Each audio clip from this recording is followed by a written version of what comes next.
এটা হচ্ছে জোসন আমলের রাজপ্রাসাদ, যেখানে আমরা কুশিনজো নামে এক অত্যাচারী রাজাকে দেখতে পাই। তার সব সৈন্য মন্ত্রী সবাই মিলে একজন রাঁধুনিকে ধরে আনে, যার নাম ইউনা।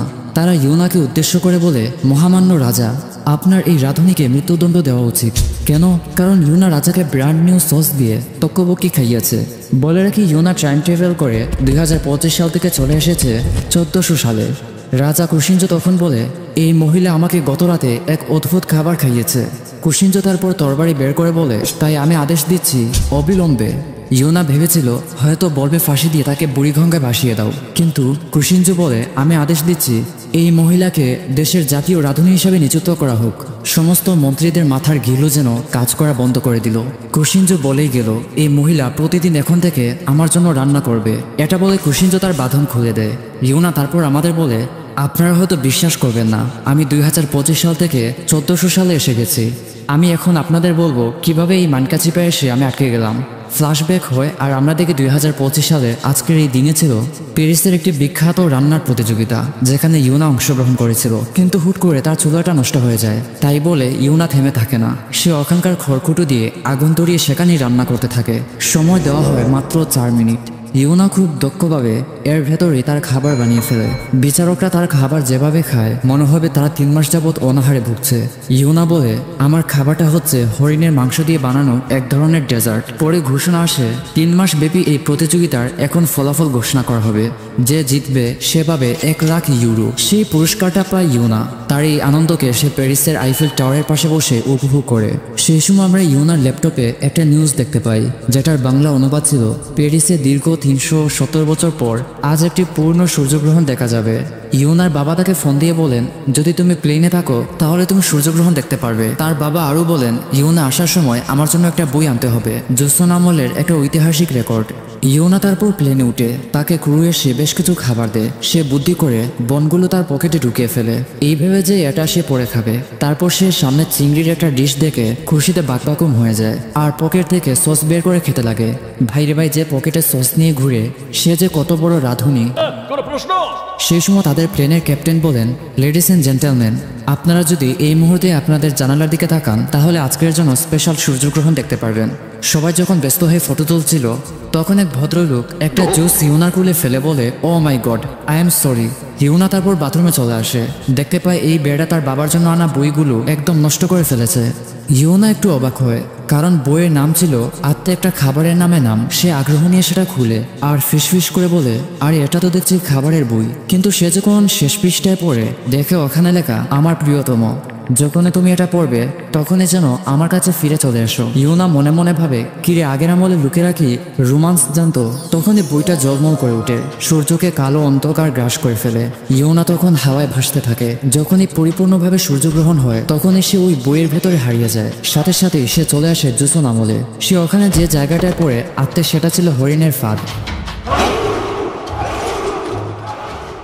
আর আজকে জোসনের রাজা কুশিনজো দীর্ঘদিন পর হরিণ শিকারে বেরিয়েছেন। কিন্তু আজকে ছিল সূর্যগ্রহণের দিন। এই দিনে শিকার করাকে ঈশ্বর ভালো চোখে দেখেন না। তাই তার সহযোগীরা জানায়, এটার অমান্য করলে ঈশ্বর আমাদের শাস্তি দেওয়ার জন্য একটা ডাইনি পাঠাতে পারেন, আর সেই ডাইনির নাম হচ্ছে গুইনা। তবু কুশিনজো এতে কোনো পাত্তা দেয় না, কিন্তু সাথে সাথে সব অন্ধকার হতে শুরু করে। অন্যদিকে ইউনা হরিণের জালে থাকা অবস্থায় তার ঘুম ভাঙে। সে ভাবতে থাকে, কি হলো, আমি এখানে জালে আটকালাম কিভাবে? তাড়াতাড়ি তার ফোন বের করে, কিন্তু এখানে কোনো সিগন্যালই নেই। সে ফিসফিস করে বলে, 5G নেটওয়ার্কও কাজ করছে না। এটা কোন অ্যামাজনের জঙ্গল? সেই সময় রাজা কুশিনজো দেখে পাশ দিয়ে একটা শিয়াল চলে যাচ্ছে। আর আপনারা হয়তো বিভিন্ন ড্রামাতে দেখেছেন, কোনো ডাইনি বা এরকম চরিত্র যদি ছদ্মবেশ ধরতে চায় তাহলে শিয়ালের চরিত্রই ঢুকে। তাই কুশিনজো মনে করে এটা হয়তো ঈশ্বরের পাঠানো সেই গুইনা হবে। সে সেটাকে একা একা শিকার করতে বেরিয়ে পড়ে, কিন্তু সেই তীর এসে পড়ে ইউনার ফাঁদের উপরে। সে সহজেই বেরিয়ে যায়। যখন কুশিনজো বেরিয়ে আসে, ইউনা জিজ্ঞেস করে, তুমি কি কোরিয়ান? ওদিকে কুশিনজো এরকম মডার্ন আর অপরিচিত পোশাক দেখে বলে, নিশ্চিত সে ডাইনি হবে। যখন কুশিনজো তার দিকে তীর ছুঁড়তে যাবে, ইউনা বলে, শিয়ালটা ওদিকে চলে গেছে। এটা বলে সে পালাতে থাকে। এভাবে পালাতে পালাতে সে চলে আসে একটা পাহাড়ের শেষ সীমান্তে, যার নিচেই ছিল বিশাল সমুদ্র। ইউনা হাতে শক দেওয়ার মেশিন দেখিয়ে বলে, আমার দিকে আসলে তোমাকে শক দিয়ে অজ্ঞান করে দিব। কুশিনজো ভাবতে থাকে, এটা কে হতে পারে? তার হাতে ওটা কি রূপার বানানো কোনো পাথর নাকি? যখন সেটাতে লেজারের মতো আলো জ্বলে উঠে, কুশিনজো মনে মনে বলে, আমি 100% নিশ্চিত এটাই সেই গুইনা। কিন্তু ইউনা পরিস্থিতি সামাল দিতে বলে, ওয়েট, তুমি কি একজন অ্যাক্টর নাকি? এটা কি হিস্টোরিক্যাল কোনো ড্রামা শুটিং? কুশিনজো তৎক্ষণাৎ তীর ছুড়ে আর ইউনার হ্যান্ডব্যাগটা গিয়ে পড়ে গভীর সমুদ্রে। ইউনার তো এটা দেখে তার মাথা নষ্ট হয়ে যায়। কিন্তু দ্বিতীয়বার কুশিনজো যখন তার দিকে তীর ছুটতে যাবে তখনই দেখে তার সব তীর শেষ হয়ে গেছে। ইউনা বলে, মাই ডিয়ার, তুমি এখনই আমার লেজারের লাইটে মারা যাবে। কিন্তু তৎক্ষণাৎ কেউ একজন রাজা কুশিনজোর উপর তীর ছুঁড়ে মারে। কে ছুঁড়ে মেরেছে তাকে মিস্টিরিয়াস ভাবে দেখানো হয় না। কুশিনজো আর ইউনা একসাথে গিয়ে গভীর সমুদ্রে ডুবে যায়। অনেকেই বলে খেলা দেখার মজা ঠিকই আছে, কিন্তু আসল টেনশন আর থ্রিলটা আসে তখনই যখন নিজের অনুমানটা মিলে যায়। এজন্যই আমরা এনেছি এক ভিন্ন প্ল্যাটফর্ম, যেখানে খেলাটা উপভোগ করার পাশাপাশি আপনার অনুমানও থাকবে গেমের অংশ। সবকিছু রাখা হয়েছে সহজ, ঝামেলাহীন আর সেফ। আর হ্যাঁ, আমাদের লোকাল সাপোর্ট তো আছে। বিকাশ, নগদ, রকেটের মতো জনপ্রিয় অপশন দিয়েও সহজেই ব্যবহার করা যাবে এই প্ল্যাটফর্মটা। ভাবুন তো, আপনার সঠিক সিদ্ধান্ত যদি আপনাকে বাড়তি আনন্দ দেয় তাহলে গেমটাই অন্যরকম হয়ে যাবে। আর নতুনদের জন্য থাকছে আমার বিশেষ কোড। এটা ব্যবহার করলে পাবেন এক্সক্লুসিভ অভিজ্ঞতা। বিস্তারিত জানতে দেখে নিন পিন করা কমেন্টে। মিস করলে আফসোস করবেন। ইউনা যখন ঘুম ভাঙে সে এই অবস্থা দেখে অনেক ভয় পেয়ে যায়। তারপর পকেট থেকে ফোন বের করে 911-এ কল করার জন্য। তখনই মনে পড়ে ফোনটা ব্যাগে ছিল। ইউনা সিদ্ধান্ত নেয় সে কুশিনজোর পকেট চেক করবে। ইউনার ধারণা ছিল হয়তো কুশিনজোর কাছে ফোন থাকতে পারে, কিন্তু সে ভালো করে চেক করে দেখে এই লোকের আসলে কোনো পকেটই নেই। সে অনেক হাতাহাতির পর কিছু একটা পায়। দেখা যায় সেটা ছিল একটা পার্সোনাল চাকু। কুশিনজো উঠে বলে, তুমি সেই গুইনা, আমাকে মারার জন্য এসেছো? কিন্তু ইউনা বলে, একদমই না, আমাদের মাঝে ভুল বোঝাবুঝি হচ্ছে, আমি তোমার মোবাইল ফোন খুঁজছিলাম। কুশিনজো জিজ্ঞেস করে, মোবাইল ফোন আবার কি? তারপর একসময় এভাবে হাতাহাতির পর্যায়ে ইউনা কুশিনজোর ছুরিটা নিয়ে নেয়। কুশিনজো জিজ্ঞেস করে, তুমি গুইনা তাই না? কিন্তু ইউনা বলে, কি আজে বাজে কথা বলছেন, আমি কোনো গণিত শিক্ষিকা নই, আমি সাধারণ মানুষ। আর ওখানে এক পর্যায়ে ইউনার মাথার সাথে বাড়ি খেয়ে কুশিনজো অজ্ঞান হয়ে যায়। পরে ইউনা কুশিনজোকে শক্ত করে বেঁধে রাখে। অন্যদিকে আমরা সেই সময় প্রাসাদে দেখতে পাই কাং নামে এক মেয়েকে। সে রাজা কুশিনজোর একজন কনকুবাইন। এর মানে হচ্ছে সে রাজা কুশিনজোর একজন দাসী। আর কাং অনেক চিন্তিত ছিল, কারণ এমন একটা দিনে রাজা শিকারে বেরিয়েছেন, তার উপর আবার ওনার কোনো খুঁজে পাওয়া যাচ্ছে না। কিন্তু সেই সময় ইউনা কুশিনজোকে ধরে আনে এই জঙ্গলে। কুশিনজো বলে, আমার 1 কাপ দারুচিনির শরবত দরকার। ইউনা বলে, তুমি এমনভাবে বলছো যেন তুমি জুসনের রাজা। কুশিনজো জানায়, আমি আসলে জুসনের রাজা, তোমার কি বিশ্বাস হয় না? এটা বলে সে ইউনাকে তার বাহুতে ড্রাগনের লোগো দেখায়। ইউনা হাসতে হাসতে বলে, আর ইউ ক্রেজি, এগুলো সোলের মার্কেটে 10-20 টাকা দিয়ে পাওয়া যায়। তারপর ইউনা রাজা কুশিনজোকে ধরে নিয়ে যায়, আর সৌভাগ্যক্রমে তার একটা বাড়িও পেয়ে যায়। ইউনা ওখানে কিছু কাপড় দেখে বলে, পেয়েছি, আমার এই ভেজা কাপড়টা বদলানো উচিত। ইউনা তারপর ওই কাপড়টা পরে আসে। হঠাৎ সে ভেতর থেকে কিছু একটা শব্দ শুনতে পায়। সে ভেতরে ঢুকতে ঢুকতে বলে, বুঝলাম না, এই ঘরে তো দেখছি কারেন্টের কোনো সুইচই নেই। তখনই সেখানে একটা মেয়ে এসে বলে, তুমি কি চুর? চুর না হলে আমার জামা কাপড় পরে আছো কেন? এটা বলে মেয়েটা চুর চুর বলে ইউনাকে বের করে দিতে চায়। একসময় ইউনা ড্রামাটিকভাবে হাত উঁচু করে বলে, থামো বলছি, তুমি কি বলতে পারবে আমরা কোথায় আছি? মেয়েটি জানায়, তুমি কি জানো না আমরা কোথায় আছি? এটা হচ্ছে শালগুজি বন। ইউনা মনে মনে বলে, এদের আচরণ সত্যি আমাকে পাগল করে দিচ্ছে, মনে হচ্ছে আমি অন্য দেশে চলে এসেছি। সে ওই মেয়েটাকে জিজ্ঞেস করে, তোমার নাম কি? আর এই প্রাচীন আমলের পোশাক পরে আছো কেন? এটা কি কোনো ড্রামা শুটিং সেট? মেয়েটি বলে, আমার নাম মিনা। সে আরো বলে, সেট আবার কি? শুটিং নামে তো আমি জীবনে কোনো শব্দ শুনি নাই। ইউনা জিজ্ঞেস করে, তুমি কি বলতে পারবে এটা কত নাম্বার বছর?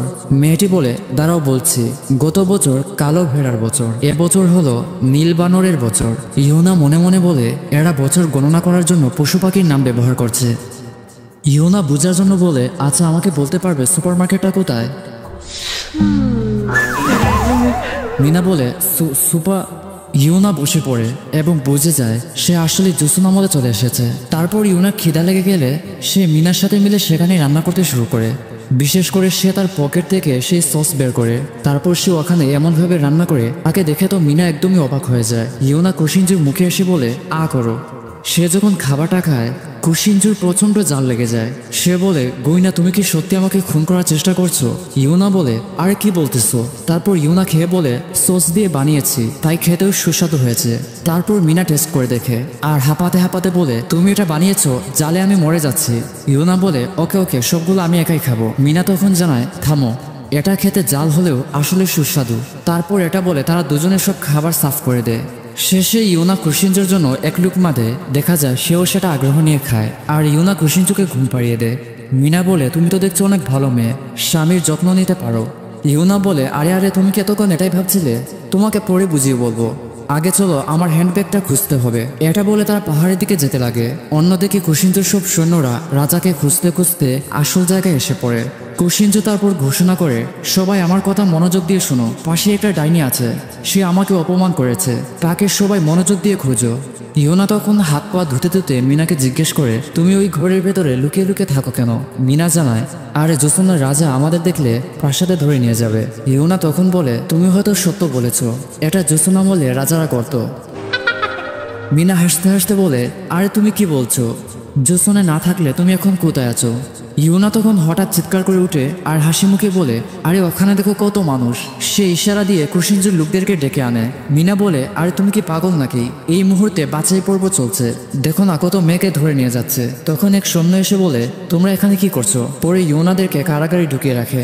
ইউনা চিৎকার করে বলে, কোত্থেকে সে কোথায় আটকে গেলাম, অবিশ্বাস্য ব্যাপার। ওখানের এক মহিলা ইউনাকে বলে, তুমি একা নও যে এখানে আটকে গেছো, আমরাও এখানে এসেছি, তাই আরেকবার চিৎকার করলে তোমার টুট সেলাই করে দিব। পরে একজন বাছাই কর্মকর্তা এসে মেয়েদেরকে বাছাই করে দেন। যারা রাজার কাছে যাবে তাদেরকে ডান দিকে, আর যারা যাবে না তাদেরকে বাম দিকে ভাগ করা হয়। ইউনা যখন সামনে যায়, বাছাই কর্মকর্তা জিজ্ঞেস করে, তোমার বয়স কত? ইউনা 27 বছর বললে তাকে বাম দিকে পাঠিয়ে দেওয়া হয় বয়স্ক মহিলা বলে। ইউনা তারপর মিনাকে ইশারা দিয়ে কিছু একটা বুঝায়। মিনা এগিয়ে এসে বুড়ো মানুষদের মতো বলে, আমার বয়স 30 বছর। বাছাই কর্মকর্তার দায়িত্বে থাকা দ্বিতীয়জন বলে, তোমাকে এমন মিথ্যা কথাকে শিখিয়েছে, তোমার বয়স 17 হবে। তবুও তারা মিনাকে বাম দিকে পাঠিয়ে দেয়। মিনা ইউনাকে বলে, কেমন যেন অপমানিত অপমানিত লাগছে। পরে ঘোষণা করা হয়, বাম দিকের মেয়েরা রান্নাঘরে গিয়ে খাবার পাকাও। ইউনা তারপর রান্নাঘরে ঘুরে দেখে আর অবাক হয়। সে এক মহিলাকে গিয়ে জিজ্ঞেস করে, আপনি মূলা কাটছেন কেন? মহিলাটি জানায়, মূলা দিয়ে শরবত খেতে রাজা কুশিনজো পছন্দ করেন। এগুলো দেখে ইউনার মাথা হ্যাং হয়ে যায়। সে তাদের সবাইকে বলে, আপনারা এসব কেন করছেন? আপনাদের বাড়িঘরে কি কোনো কাজ কাম নেই? তখন এক মহিলা জানায়, এসব জানলে কি আমরা এমন কাজ করতাম? গতকাল এখানকার সব চাকরানিরা পালিয়ে গেছে। তখন এক সন্ন্যাসী বলে, সবাই মন দিয়ে কাজ করো, আজকে হানিয়ান থেকে এক সম্মানী ব্যক্তি আসছেন। যদি তোমরা তার জন্য 9 পদ বিশিষ্ট বিশেষ খাবার বানাতে না পারো, তাহলে গুল্লি মেরে পৃথিবী থেকে বের করে দেওয়া হবে। তার কথা শুনে সব মহিলাদের মাথায় যেন আকাশ ভেঙে পড়ে। তারা জানায়, আমরা জন্ম থেকে লাউ আর শুটকি দিয়ে সাধারণ খাবার রান্না করেছি। এই 9 পদ না 9টা পাত কি যেন বলে গেলেন, এগুলো আমরা বানাতে পারবো না। ইউনা বলে, আমি পারবো, তবে শর্ত হচ্ছে আমরা যদি রান্নাটা করতে পারি তাহলে আমাদেরকে ছেড়ে দেওয়া হবে। তারপর ওটাই ডিল হয়। ইউনা তারপর মন খারাপ করে চলে আসে। সে চিন্তা করে, এখানে আমার টাইপের কোনো খাবারই নেই, সব বন জঙ্গলের লতা পাতা, কি করব। তখন মিনা ঘ্রাণ শুকে শুকে কিছু মাংস খুঁজে পায়। ইউনা সিদ্ধান্ত নেয় সে আজকে ফারাসি স্টাইলে স্টেক বানাবে। পরে ইউনা মাংস পিস পিস করতে গিয়ে খেয়াল করে এটা রশির মতো শক্ত।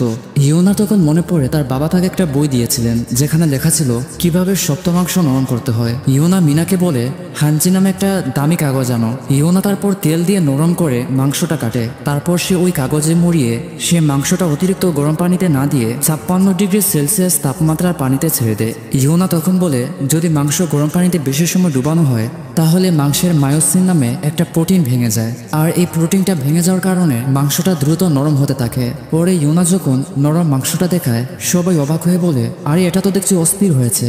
তখন আমরা ইম বংশের বাবা আর ছেলেকে দেখি। তাদেরকে যখন চা নাস্তা দেওয়া হয় তারা রেগে যায়। তখন উন নামে কুশিনজোর এক চাচার আদেশে ইউনাদের রান্না করা সেই খাবার আনে। কিন্তু এত অল্প মাংসের টুকরো দেখে তারা রাগে অস্থির হয়ে যায়। ইম বংশের বাবা বলেন, তুমি কি আমাদেরকে ভিক্ষুক মনে করেছো, নাকি এই এলাকার খাবার দাবার সব ফুরিয়ে গেছে? তারপর উন্ডার সবাই ইউনাদের ধরে আনে। ইউনা খেয়াল করে এই ইম বংশের লোকেরা এখনো কিছুই খায়নি, তাহলে তো ভুল ধরছে কেন? ইউনা তাদেরকে বলে, আপনারা না খেয়ে ভুল ধরতে পারেন না, এটা গরম হওয়ার আগে খাওয়া উচিত। যদি খাবার ভালো না হয় তাহলে যা শাস্তি দিবেন তা আমি মাথা পেতে মেনে নিব। সে সময় সেখানে ইম বংশের লোকেরা মি নামের এক মেয়েকে ধরে আনে। মি হচ্ছে কুশিনজো যে রাজ্য পরিচালনা করে এর রাজ্যের গভর্নরের নাতি। ইম বংশের লোক বলে, যদি খাবার মজা না হয় তাহলে আমরা মিকে আমাদের সাথে নিয়ে যাব। দেখা যায় পরে তারা খাবারটা খায়। খাবার খেয়ে তারা দুজনে হারিয়ে যায়। বড়জন মনে মনে বলে, এই মাংস কি দিয়ে বানানো, আর কি এমন জিনিস দিয়েছে যে মুখে ঢালতেই গলে যাচ্ছে। ছোটজন কল্পনা করে, আমি তো জীবনেও এমন খাবার খাইনি। কিন্তু ইম বংশের ছোটজন বলে, এই খাবারে তো আমি প্রকৃতির ছোঁয়া বা এরকম কিছুই দেখতে পাইনি, জাস্ট একটা মাংসের টুকরো। দেখা যায় সেখানে গভর্নর মাংস খেয়ে বলেন, এটা আসলে অস্থির হয়েছে, আমি জীবনেও এমন মাংস খাইনি, তুমি মিথ্যা বলছো যেন আমার নাতনি মিকে নিয়ে যেতে পারো। এটা বলে গভর্নর তরবারি হাতে নিয়ে ইম বংশের লোকদের মারতে আসেন। কিন্তু উন বলে, আপনি কি পাগল হয়ে গেছেন? উনি এখানে ইমদের মন রকারতে আদেশ করেন এই রাধুনিকে হত্যা করে ফেলো। দেখা যায় তারা শুধুমাত্র ইউনাকে মারার জন্য ধরে নিয়ে যায়। ইউনা বারবার বলে আমার সাথে এমন ড্রামা কেন হচ্ছে, এই শয়তানগুলোর জিহ্বা মিথ্যা কথা বলছে। তখনই সেখানে কেউ একজন বলে থেমে যাও। দেখা যায় সেখানে মহারাজা কুশিঞ্জু চলে এসেছেন। তাকে দেখে ইমরাও সম্মান জানায়। আর এখানে ইমরা আগে ভেবেছিল হয়তো কুশিঞ্জু মারা গেছেন। ইউনা মনে মনে ভাবছিল কিরে, এই কণ্ঠ তো পরিচিত পরিচিত লাগছে। সে যখন কুশিঞ্জুকে দেখে তার মাথায় যেন আকাশ ভেঙে পড়ে। যাই হোক, পরে রাজা কুশিঞ্জু ইউনার খাবার টেস্ট করতে বসে। সে প্রথমে সেগুলো ইউনাকে খেতে বলে। ইউনা খাওয়ার সময় মনে মনে বলে আমি বইয়ে পড়েছিলাম আগের জুসুনের রাজা নাকি রসনাবিদ ছিল। এর মানে এই কুশিঞ্জুর জিহ্বায় খাবার টেস্ট করার অপরিসীম দক্ষতা আছে।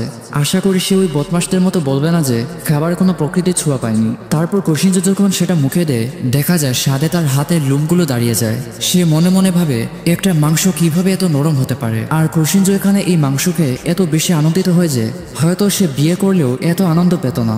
সে ইউনাকে বলে এত পারফেক্ট ভাবে তুমি এই খাবারটা কিভাবে বানালে। এরপর সে ইমদের দিকে তাকিয়ে বলে এই খাবার খেয়ে মনে হলো আমি দীর্ঘদিন পর তৃপ্তি নিয়ে কিছু খেতে পেরেছি। তাহলে বললে কিভাবে যে এই খাবার কোনো প্রকৃতির ছোঁয়া মিলেনি। তারপর কুশিঞ্জু ইউনার দিকে তাকিয়ে বলে আচ্ছা তোমার বয়স কত, আর তুমি কি বিয়ে করেছো? ইউনা বলে আমার বয়স 27 বছর, তবুও আমি আনমেরিড। কুশিঞ্জু বলে আনমেরিড আবার কি? ইউনা যখন বুঝিয়ে বলে আমার বয়স 27 বছর, তবুও আমি বিয়ে করিনি। এটা শুনে কুশিঞ্জু প্রচন্ড অবাক হয়, কারণ তখনকার সময়ে 15, 16 বা 17 বছর মেয়েদেরকে বিয়ে দেওয়া হতো।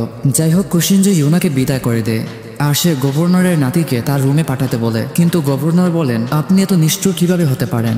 আপনি কি এখনো মেয়ে মজামাস্তি এসব নিয়ে থাকবেন? দয়া করে আমার নাতনির কথা চিন্তা করুন। দেখা যায় কুশিঞ্জু গভর্নরের দিকে তাকিয়ে বলে তুমি আমার মায়ের মৃত্যুর জন্য দায়ী, এর বেদনা তোমাকে সারা জীবন বইতে হবে। সে সমস্ত প্রজাদের আদেশ করে এই অপরাধী আমাকে অপমান করে কথা বলেছে, তাকে নির্বাসন দিয়ে দাও। তো আমরা তখন ইউনাকে দেখি তাদেরকে আটকে রাখা হয়েছে আর ঘোষণা করা হয় তাকে কাল প্রাসাদে নিয়ে যাওয়া হবে, যা ফয়সালা হওয়ার ওখানেই হবে। ইউনা মিনাকে বলে কবে যে আমাকে ছেড়ে দেওয়া হবে আর আমি আমার বাড়িতে যেতে পারবো। মিনা জিজ্ঞেস করে তোমার বাড়ি কোথায়? ইউনা তারপর তার কাছে সব খুলে বলে যে আমি প্যারিস থেকে কুরিয়ার দিকে বিমানে করে যাচ্ছিলাম, হঠাৎ আমি একটা রান্নার বই উল্টালাম। ইউনা তখন মনে পড়ে ওই বইটার কথা, যে বইটা তার ব্যাগে রাখা ছিল। আর বলে রাখি ওই বইটার নাম হচ্ছে মাঙ্গো নরক। পরে উন এসে ইউনাদের ছেড়ে দেয়, সাথে খাবার দিয়েও তাদেরকে বিদায় করে দেয়। ইউনা যাওয়ার সময় বুঝে যায় উনের সাথে এই স্বৈরাচারী কুশিঞ্জুর কোনো বিষয় নিয়ে দ্বন্দ্ব চলছে। তাই সে উনকে বলে চিন্তা করবেন না, ওই স্বৈরাচারী একদিন না একদিন শাস্তি পাবেই। তো যাওয়ার সময় ইউনা মিনাকে বলে তুমি কি একা একা থাকো, তোমার বাবা মা কোথায়? মিনা জানায় আমার বাবা মিথ্যা অভিযোগে হানিয়াংয়ে গ্রেফতার হন, কিন্তু আমি এখনো জানি না আমার বাবা বেঁচে আছেন কিনা মারা গেছেন। আমার মা ওনাকে খোঁজার জন্য গিয়েছিলেন, কিন্তু সেখানে যাওয়ার পর ডাকাতরা আমার মাকে মেরে ফেলে। ইউনা তারপর মিনাকে বলে মিনা তুমি কি আমার সাথে ফিরে যাবে 500 বছর পরে? মিনা অবাক হয়ে বলে আমি কি সত্যি যেতে পারবো? তারপর তারা সেই পাহাড়ে আসে, কিন্তু ব্যাগটা কোথাও খুঁজে পাচ্ছিল না। তার উপর আবার তাদেরকে ধরে ফেলে সেই অত্যাচারী রাজা কুশিঞ্জু। কুশিঞ্জু তখন বলে তুমি কি এই ব্যাগের জন্য জেল থেকে পালিয়ে চলে এসেছো? এটা বলে সে এক সৈন্যকে দিয়ে ওই ব্যাগটা আনায়। ইউনা জানায় এই ব্যাগের ভেতরেই একটা বই আছে যার নাম হচ্ছে ম্যাঙ্গো নরক, এটাই আমাকে জুসুনা বলে নিয়ে এসেছে। কুশিঞ্জু সেই বইটা একদম নিচে ফেলে দেয় আর বলে পালিয়ে যাওয়ার জন্য কি সুন্দর অজুহাত। পরে ইউনাদেরকে এভাবে গরুর গাড়িতে করে প্রাসাদে নিয়ে যাওয়া হয়। ইউনা বলে এটা খুবই অপমানজনক। তারপর ইউনা থেমে বলে আমাকে যেভাবেই হোক ওই ম্যাঙ্গো নরক বইটা খুঁজতে হবে, আর ওটা আমি পেয়ে গেলেই আমার নিজের দেশে ফিরে যেতে পারবো। অন্যদিকে আমরা কুশিঞ্জুর সেই কনকুবাইন খানকে দেখি। তাকে প্রিন্স নামে একজন বলে শুনেছি রাজাকে নাকি মারার চেষ্টা করা হয়েছে, তাই তোমাকেও সাবধানে থাকতে হবে। যাই হোক, কাং যখন প্রাসাদে রাজাকে দেখে সে রাজাকে জড়িয়ে ধরে, আর যখন ইউনাদের দিকে তাকায় সে কুশিঞ্জুকে জিজ্ঞেস করে এরা আবার কারা। কুশিঞ্জু জানায় এরা হচ্ছে ডাইনি, ওই গুইনা। কাং বলে তুমি একসময় আমাকেও এরকম ভাবে এনেছিলে। কুশিঞ্জু বলে তুমি যা ভাবছো ওরকম কিছু হবে না, সে তো একটা পেতনি। ইউনা মনে মনে বলে তার সাহস হলো কিভাবে আমাকে পেতনি ডাকার। আর এই কাংয়ের নাম তো আমি বইও পড়েছিলাম, সে জুসুন আমলে সবচেয়ে দুষ্ট মহিলা। तो पता था कि कोई 5 स्टार होटल नहीं होगा, पर ये পরে ইউনার মিনাকে রাখা হয় এই বিশেষ জায়গায়। এসব দেখে কাঙের মাথা নষ্ট হয়ে যায়। সে তার সহযোগীদের বলে এই মেয়েটাকে রাজা এত গুরুত্ব দিচ্ছেন কেন, আর এই মেয়েটা আসলো বা থেকে? সে তো আর আকাশ থেকে উড়ে আসেনি। দেখা যায় রাতের বেলা গোপনে কেউ একজন ইউনাদের পালিয়ে যেতে সাহায্য করে, আর তাকে যেন কেউ না চিনে এজন্য সে একটা মুখোশও পরে নেয়। হুট করে গুইনা ডাইনি ইউনা পালিয়ে যাওয়ার কারণে পুরো রাজ্যে তুফান চলে আসে। সবাই ইউনাকে খুঁজতে থাকে, কিন্তু আশ্চর্যজনক ব্যাপার হলো ইউনা আর মিনা যখন পালিয়ে যাচ্ছিল হুট করে সেখানে ঝাড়বাতিতে পুরো জায়গাটা আলোকিত হয়ে যায়। ওই মুখোশ পরা লোকটা তখন সেখানে নাচতে শুরু করে। তখন আরো একজন মুখোশ পরা লোক সামনে আসলে ইউনা পরে বুঝতে পারে এটা আসলে রাজা কুশিনজোর একটা কারসাজি। তিনি গোপনে ইউনাদের এখানে নিয়ে এসেছেন পার্টি করার জন্য। কুশিনজো তারপর ওই মুখোশওয়ালার সাথে ইউনাদের পরিচয় করিয়ে দেয় আর বলে তার নাম হচ্ছে গং। সে এই রাজ্যে বিখ্যাত ছদ্মবেশী আর ড্যান্সার হিসেবে পরিচিত। তাকে দেখে তো মিনা ক্রাশ খেয়ে একদম বাস হয়ে যায়। রাজা কুশিনজো গংকে বেশ কিছু মুদ্রা দেন। গং সেটা খুলে দেখে ওখানে লেখা ছিল, শালগুজি বনে কে আমাকে তীর ছুঁড়ে মেরেছিল তার পরিচয় অনুসন্ধান করো। পরে কুশিনজো ইউনাকে ব্ল্যাকমেল করে যে তুমি যদি আমার জন্য কিছু রান্না না করো তাহলে মিনাকে আর জীবিত অবস্থায় দেখতে পারবে না। ইউনা চিপায় পড়ে রান্না করে সে প্রাসাদের রয়্যাল চিকেন নামক একটা জায়গায় আসে। কিন্তু এই জিনিসটা কাংরা একদমই অপছন্দ করে, কারণ রাজা অনেকদিন পর একটা হরিণ শিকার করেছেন আর সেটা নাকি রাখতে হবে এই চাকরানিকে। ওদিকে তার রান্না খাওয়ার জন্য মুখিয়েছিল কুশিনজো। ইউনা তারপর 12-13টার মতো আইটেম রেডি করে কুশিনজোকে দেয়। প্রথমে যে খাবারটা দেয় সেটা ছিল ডিম দিয়ে বানানো এক ধরনের ডিশ। ইউনা বলে এই খাবারটা শুধুমাত্র আপনার ক্ষুধা বাড়াবে। এটা খেয়ে তো রাজা কুশিনজো একদম হারিয়ে যায়। আর আমার মনে হয় এই বান্দা পৃথিবীতে শুধুমাত্র খাবার খাওয়ার জন্যই এসেছে। পরের বার ইউনা যে আইটেমটা খুলে সেটা ছিল মটরশুঁটি আর ঘন দুধের পিউরি দিয়ে বানানো এক ধরনের ফ্রান্সের খাবার। কুশিনজো উবু হয়ে বলে, ফ্রান্সের খাবার? এই নামটা তো আমি জীবনেও শুনিনি। কুশিনজো যখন সেই খাবারটা খায় তার মনে হয় সে মটরশুঁটির বাগানে হারিয়ে যাচ্ছে। পরে ইউনা বলে, এখন আসল খাবারটা দেখাবো। এটা হলো হরিণের জিহবা। এই খাবারটাকে ফরাসি ভাষায় বলা হয় ভিয়ং, কিন্তু কুশিনজো জানায় এটা তো শুধুমাত্র কাঁচা মাংস। কিন্তু ইউনা আধুনিক স্টাইলে দেখায় যে এটাকে আমরা এখন ফুলকুচি আগুনের উপর রাখবো, এতে স্বাদ এবং সুগন্ধি দ্বিগুণ হবে। কুশিনজো মনে মনে ভাবে, আমি বিভিন্নভাবে হরিণের মাংস খেয়েছি কিন্তু এইভাবে আগে কখনো খাইনি। তারপর ইউনা নিজের হাত দিয়েই কুশিনজোকে খাওয়ায়। কুশিনজো তখন তার মায়ের কথা মনে পড়ে। ঠিক এইভাবে ছোটবেলায় তার মাও এভাবে খাওয়াতেন এবং তিনিও এরকম মজার মজার খাবার তৈরি করতেন।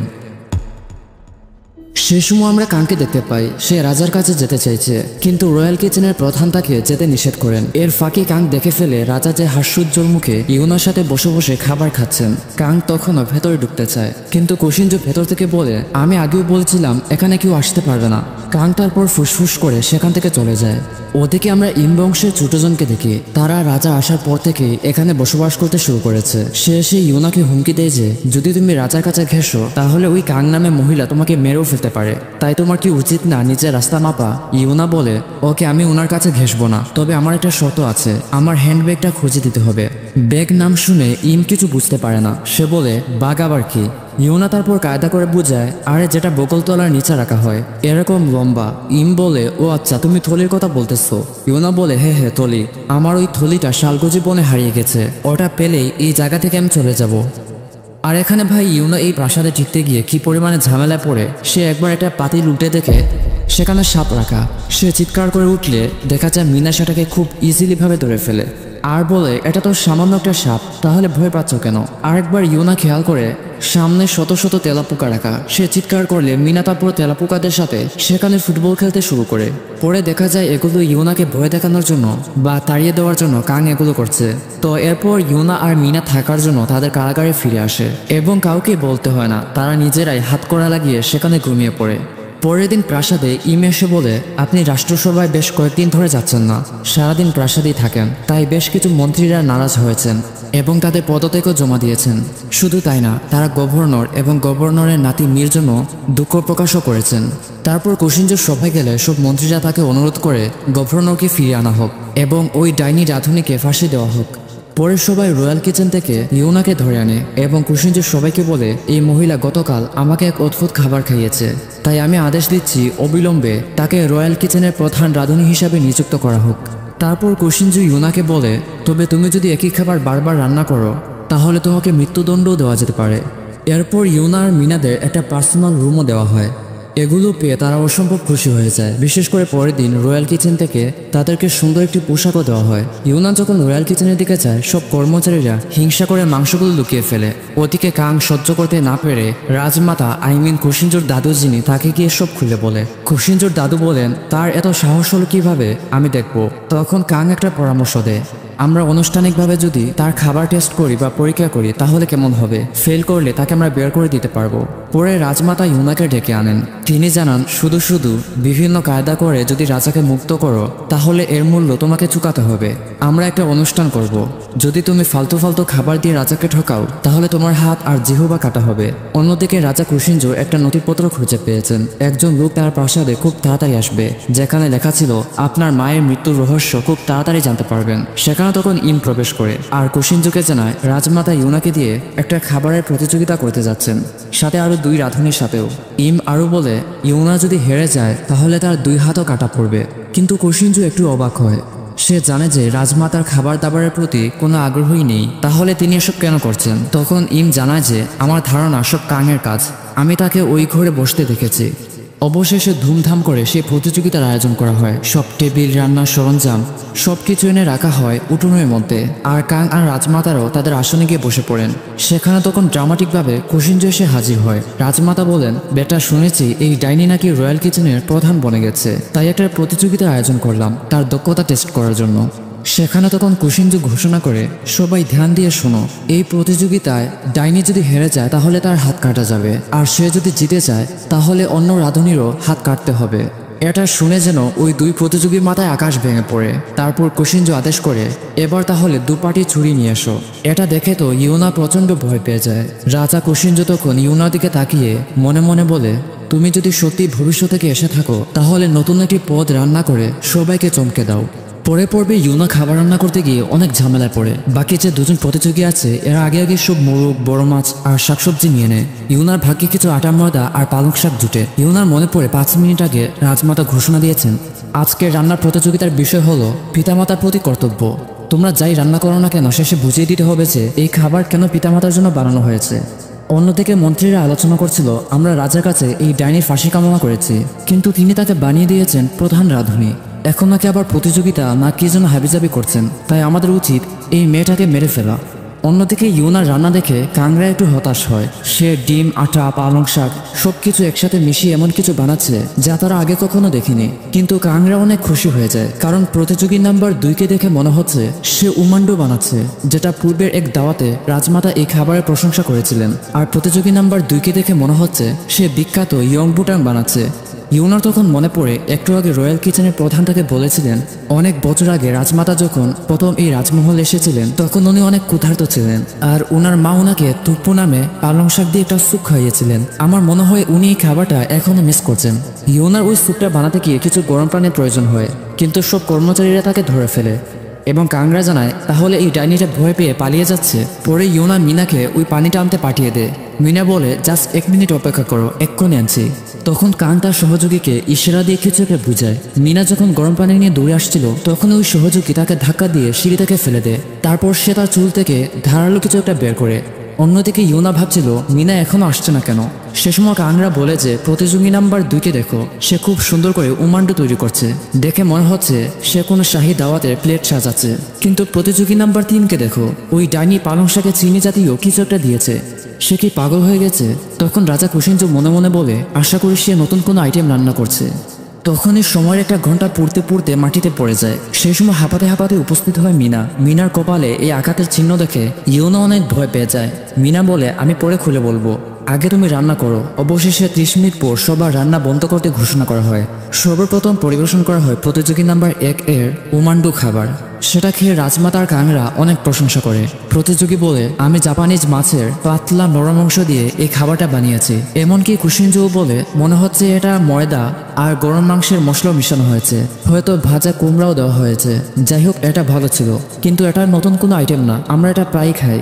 পরের বার দ্বিতীয় প্রতিযোগী ইয়ংবুটাং নামের এই খাবার প্রদর্শন করা হয়। এটা খেয়ে রাজমাতারা বলেন এটার স্বাদ খুবই খাঁটি, মনে হচ্ছে ক্রিমগুলো খুবই মনোযোগ দিয়ে বানানো হয়েছে। পরের বার সবার সামনে ইউনার বানানো পালং শাকের স্যুপ দেওয়া হয়। কাং এটা খেয়ে বিভ্রান্ত হয় আর বলে এই খাবার দিয়ে তুমি কিভাবে পিতামাতার প্রতি ভক্তি প্রদর্শন করেছো? তখনই রাজমাতা বলেন তুমি চুপ থাকো, রাজমাতা তখন অনেক ইমোশনাল হয়ে যান, তার চোখ দিয়ে পানি পড়তে থাকে। দেখানো হয় এই প্রাসাদে রাজমাতা যেদিন প্রথম ওনার মায়ের সাথে এসেছিলেন সেদিন তার মা তাকে এই খাবার খাইয়েছিলেন, যেটা অনেক দূর থেকে অন্য মানুষ দিয়ে আনিয়েছিলেন। সেই স্মৃতির কথা তখন রাজমাতার মনে হয়ে যায়। তিনি ইউনাকে বলেন, তুমি এই খাবার কিভাবে বানালে? এটা অনেক নরম, কোমল আর মিষ্টি হয়েছে। মনে হচ্ছে আমি অনেক বছর পর নতুন খাবারের স্বাদ পেলাম। তারপর তিনি উঠে এসে ঘোষণা করেন, আজকের প্রতিযোগিতায় প্রথম বিজয়ী ইউনা। এটা শুনে কাং প্রচণ্ড হতাশ হয়ে যায়। রাজা কুশিঞ্জু তখন ঘোষণা করেন, নিয়ম অনুযায়ী এবার অন্য 2 প্রতিযোগীর হাত কাটা সম্পন্ন করা হোক। এটা শুনে ওই 2 প্রতিযোগীরা প্রচণ্ড ভয় পেয়ে যায়, কিন্তু এসবে বাধা হয়ে দাঁড়ায় ইউনা। সে বলে, যদি এদের দুজনের হাত কাটা হয় তাহলে প্রতিযোগিতার সম্মান নষ্ট হবে।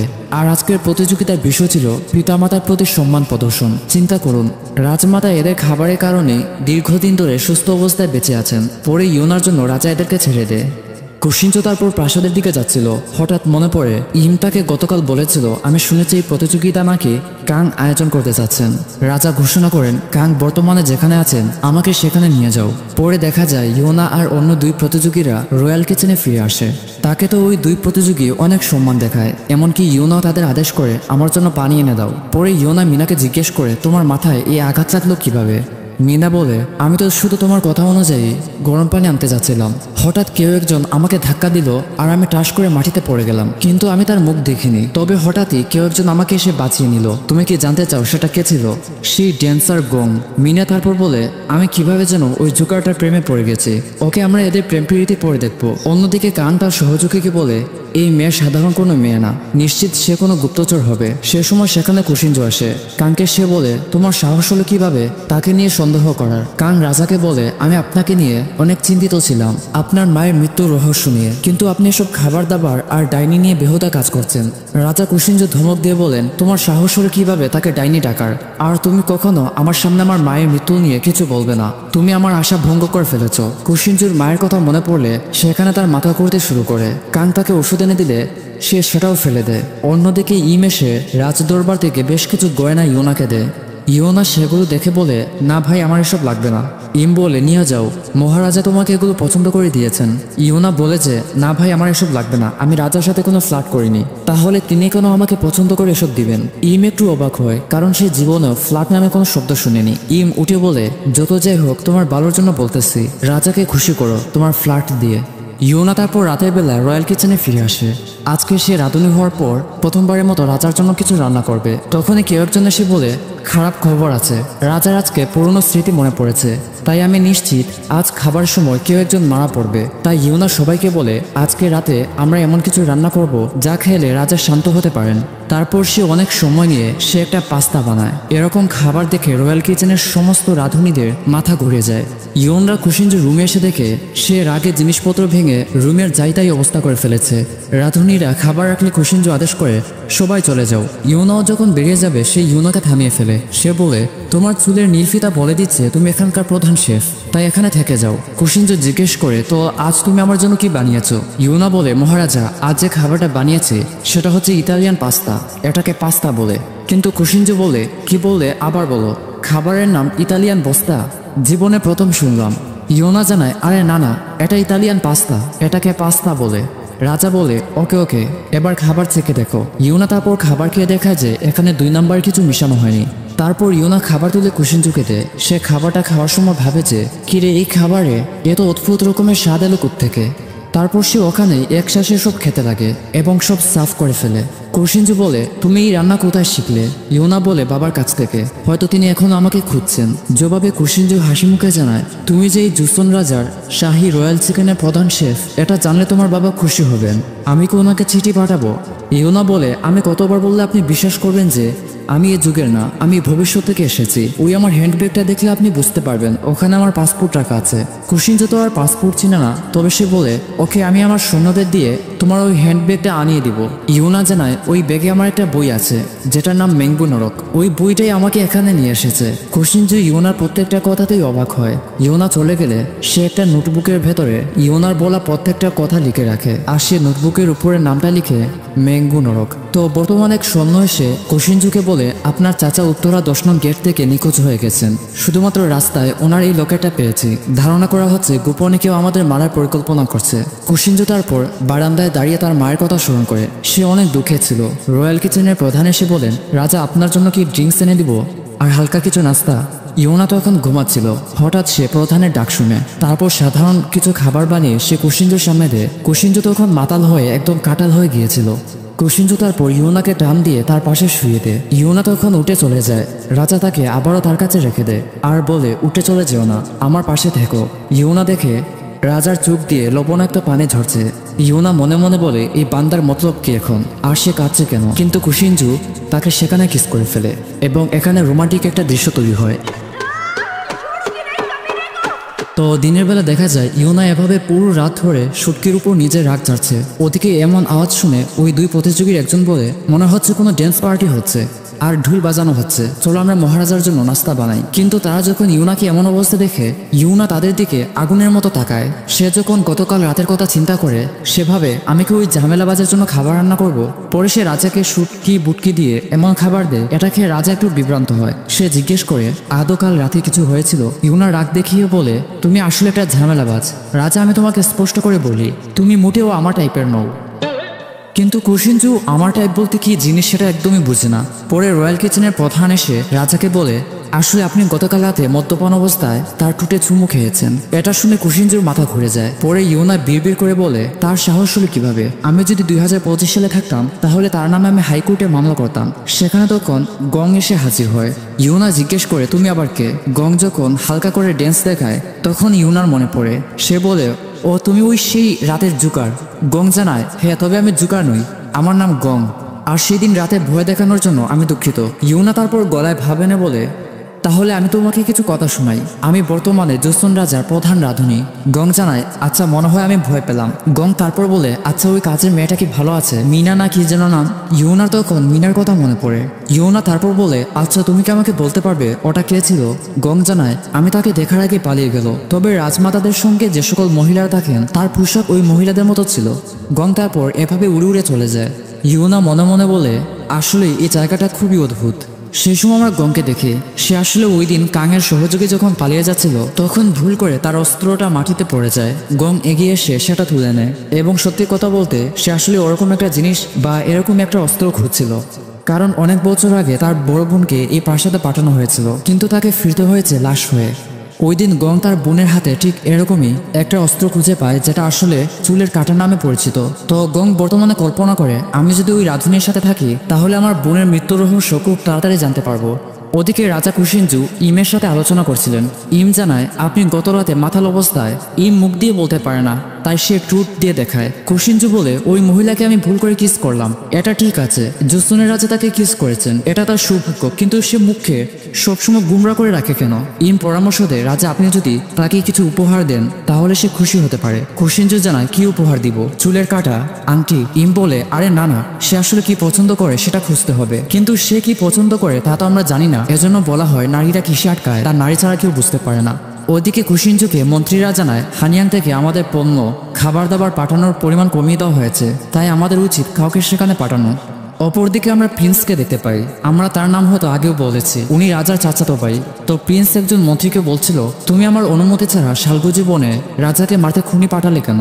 মন্ত্রী বলে, মাফ করবেন, ওই সময় আমি আপনাকে খুঁজে পাইনি। ওই মন্ত্রী তারপর সেই খুনিকে বেশ কিছু মুদ্রা দেয় আর জানায় এটা নিয়ে শান্তিতে অনেক বছর বসবাস করতে পারবে, তাই আপাতত ধরা পড়ার আগে তুমি নিখোঁজ হয়ে যাও। খুনি যখন রাস্তা দিয়ে যাচ্ছিল হঠাৎ অচেনা কিছু লোক তাকে আক্রমণ করে এবং সে কোনো মতে তাদেরকে বোকা বানিয়ে সেখান থেকে চলে আসে।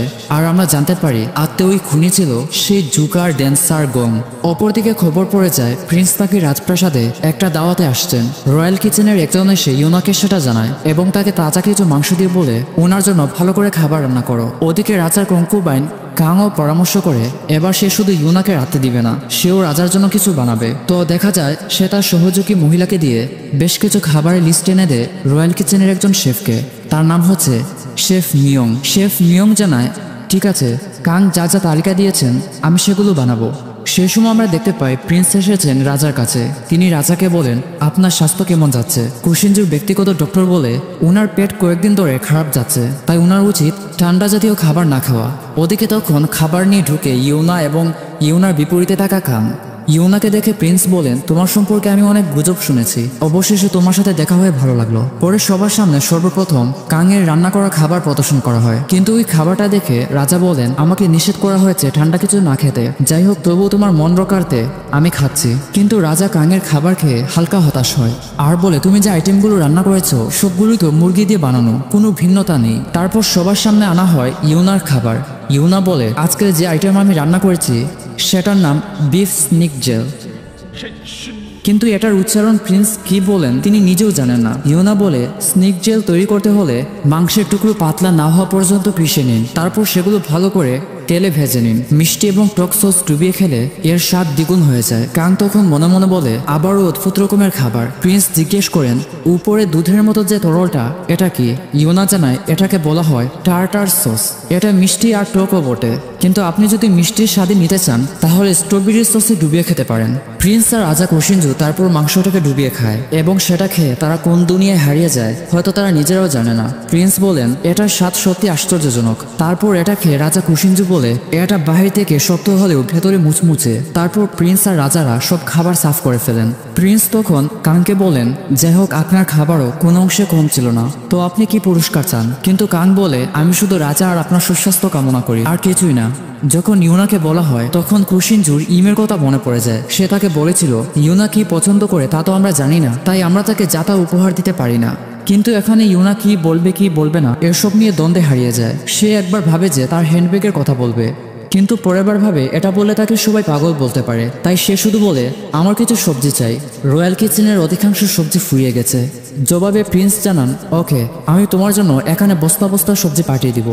ওদিকে রাজা কোশিনজু ইউনার বলা প্রত্যেকটা কথা, রেসিপি সবকিছু তার ম্যাঙ্গোনোরক নোটবুকে লিখে রাখে। ওদিকে ইম আর তার বাবাও কম না। তার বাবা হচ্ছেন সেখানকার বর্তমান মন্ত্রী।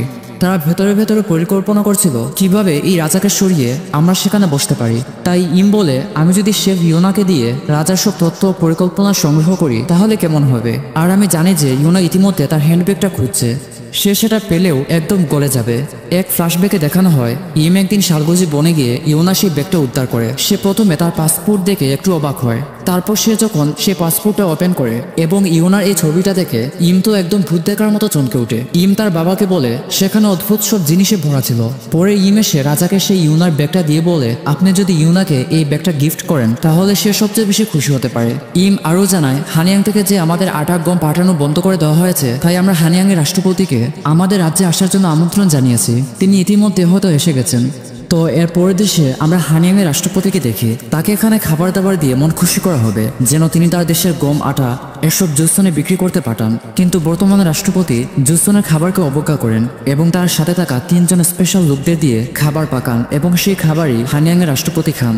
ওদিকে ইউনাকে নিয়ে যাওয়া হয় জাংগংসু নামে এক বাগানে, যেখানে রাজা কি ফল খাবেন, শাকসবজি এসব নিয়ে গবেষণা করা হয়। এই জায়গা দেখে ইউনা অনেক অবাক হয়ে যায়। সে ভাবতে থাকে, ওহ জাংগংসু, এটা আমি ইতিহাসের বই পড়েছিলাম। এই জায়গাটাকে বলা হয় বিশ্বের প্রথম গ্রিন হাউস। ইউনা দেখতে পায় এখানে আপেল গাছ, ট্যাঞ্জারাইন গাছ সহ আরো বিভিন্ন ফলমূলে ভর্তি একটা জায়গা।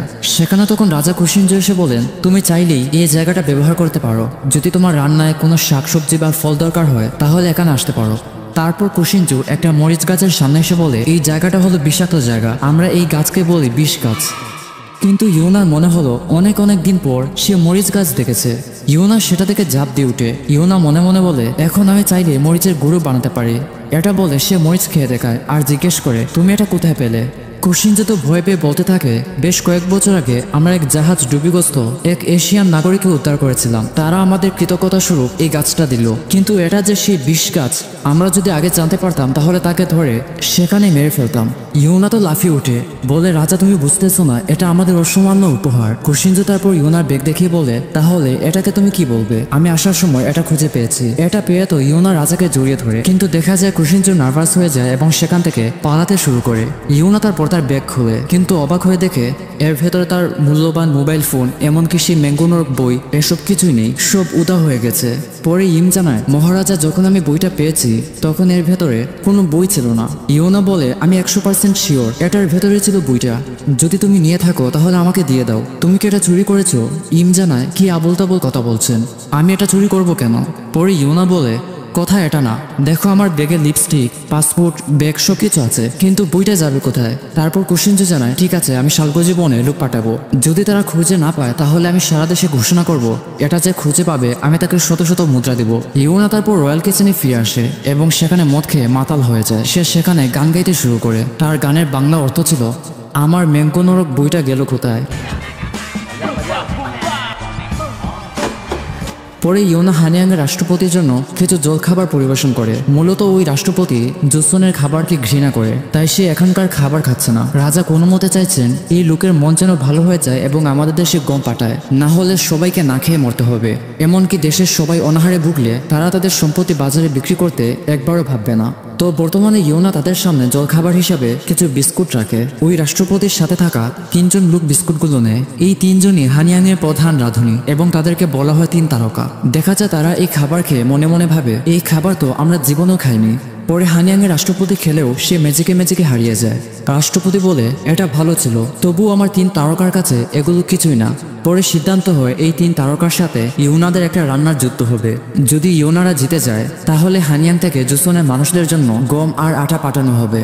ইউনা পরে রাজাকে বলে, তুমি এটা করতে পারো না, হঠাৎ করে পুরো দেশের ভবিষ্যৎ আমার কাঁধে তুলে দিতে পারো না। কুশিনজু জানায়, আমি তাদের বলে দিয়েছি যে তুমি জুসনের সেরা রাঁধুনি, তাহলে তুমি এদের সাথে পারবে না কেন? আমার জন্য আর জুসনের মানুষদের জন্য তুমি এটা করো। পরের পর্বে আমরা ইউনাকে দেখি সে একটা প্রেসার কুকারের ছবি এঁকেছে। সে সেটাকে সামনে রেখে সব শেফদের বলে এটাকে বলা হয় প্রেসার কুকার। কিন্তু মিনা আর ওই পুরোনো আমলের শেফরা তো প্রেসার কুকার চেনে না। তাই ইউনা তাদের বোঝায় যে প্রেসার কুকারের প্রথম বৈশিষ্ট্য হলো এটা ব্যবহার করে আমরা খাবার দ্রুত রান্না করতে পারবো। দ্বিতীয়ত বহুমুখী ব্যবহার, সবজি, মাংস, ডাল এবং অন্যান্য বিভিন্ন ধরনের খাবার খুব দ্রুত রান্না করা যায়। তৃতীয়ত এটাতে রান্না করলে স্বাদও দ্বিগুণ হয়। পরে ইউনা রাজাকে গিয়ে যখন প্রেসার কুকারের কথা বলে, রাজা কুশিনজু জানায়, আমার বাবাও এমন জিনিসের নাম শুনেননি, আসলে তুমি কি করার পরিকল্পনা করছো? ইউনা জানায় যে, মহারাজা আমরা 3 নম্বর রাউন্ডে একটা স্যুপ বানাবো, কিন্তু এটা সুস্বাদু অবস্থা রাখতে হলে অবশ্যই প্রেসার কুকারের প্রয়োজন হয়। ইউনা আরও বলে, এখানে একটা লোকের নাম শুনেছি, ইয়ংশিল নামে নাকি জুসনের একজন আইনস্টাইন ছিলেন, তুমি আমাকে তার কাছে নিয়ে যেতে পারবে? কিন্তু কুশিনজু বলে, ও ইয়ংশিল, উনি আমাদের জন্য ঘড়ি বানিয়ে দিয়েছিলেন, আমার বাবাও ওনাকে সম্মান করতেন, কিন্তু ব্যাপার হচ্ছে উনি আর এখানে নেই, তাই তোমার এই প্রেসার কুকুর বানানো যাচ্ছে না। সেখানে তখন রয়্যাল কিচেনের প্রধান যিনি, তিনি বলেন, মহারাজা ইয়ংশিলের ভাগ্নে এরকম জিনিস বানাতে পারবে, আমি তাকে চিনি, সে লোহার জিনিসপত্র দিয়ে বিভিন্ন জিনিস বানায়। যাই হোক, এখন ভোর 7টা বাজে। রাজা কুশিনজু ইউনাকে পাঠিয়ে দেন ইয়ংশিলের ভাগিনার কাছে প্রেসার কুকার বানাতে। আর এখানে রাজা ইউনাকে এমনভাবে প্যাকেজিং করে বাহির থেকে দেখলে মনে হবে ইউনা একটি ছেলে, এবং যাতে কোনো শয়তান নজর না দেয়। কিন্তু ইউনা যখন ইমের সাথে যাচ্ছিল রাজার কেমন যেন ফিল হয়। তো রাস্তা দিয়ে ইউনা ইমের সাথে যাচ্ছিল। ইউনা জিজ্ঞেস করে, ভাই আমার ম্যাঙ্গো নরক বইটা কবে পাবো? ইম বলে, তোমার আমাকে দেখলেই কি ওই বইটার কথা মনে হয়? রাজা বলেছেন বইটা খুঁজে দিবেন, তাহলে এত জ্ঞান করছো কেন? ইম তখন আরও বলে, আর একটা কথা, রাজাকে দেখে মনে হচ্ছে তিনি তোমাকে ভালোবাসতে শুরু করেছেন। ইউনা বলে, তার মানে তিনি আমার উপর ক্রাশ খেয়েছেন? ইম জানায় যে না, তিনি আপনার উপর কোনো বাস খাননি, তিনি শুধু আপনাকে পছন্দ করতে শুরু করেছেন। তো হুট করে সেখানে সে হাজির হয় জুকার গং। সে এসেই দেখিয়ে দে, পেছনে তো তাকিয়ে দেখো। ইউনা অবাক হয়ে দেখে এই ভ্রমণে রাজা ছদ্মবেশী কাপড় পরে এসেছেন। পরে দেখা যায় ইমকে তারা এখানে রেখে ইয়ংশিলের বাড়ির দিকে চলে যায় প্রেসার কুকার বানাতে। ইম এসে তার বাবার সাথে মিলে রাজসভা বন্ধ করে আর আগত সব মন্ত্রীদের বলে দেয় যে আমাদের মহামান্য রাজা আজকে অসুস্থ, তাই এখানে আসতে পারবেন না। আর ভাই, এখানে মন্ত্রীদের দাঁড়ানোর স্টাইল দেখে আমার কেমন যেন তাদেরকে ভিক্ষুক মনে হলো। মন্ত্রীদেরও তো একটা সম্মান আছে, তারা এখানে উঠোনের মধ্যে ভিক্ষুকের মতো দাঁড়িয়ে থাকবে কেন? অন্যদিকে কুশিনজুরা ইয়ংশিলের বাড়ি থেকে যাচ্ছিল, কিন্তু কুশিনজুর মাথা নষ্ট হয়ে যায়, কারণ সে জীবনেও এত পথ হাঁটেনি। তো তারা যখন ইয়ংশিলের বাড়িতে পৌঁছায়, তারা দেখতে পায় গেটে লেখা, যে ব্যক্তি আমার অনুমতি ছাড়া বাড়িতে ঢুকবে সে আমার গু খাবে। আর নিচে লেখা, আদেশ কর্তৃপক্ষে ইয়ংশিলের ভাগিনা মিস্টার জান।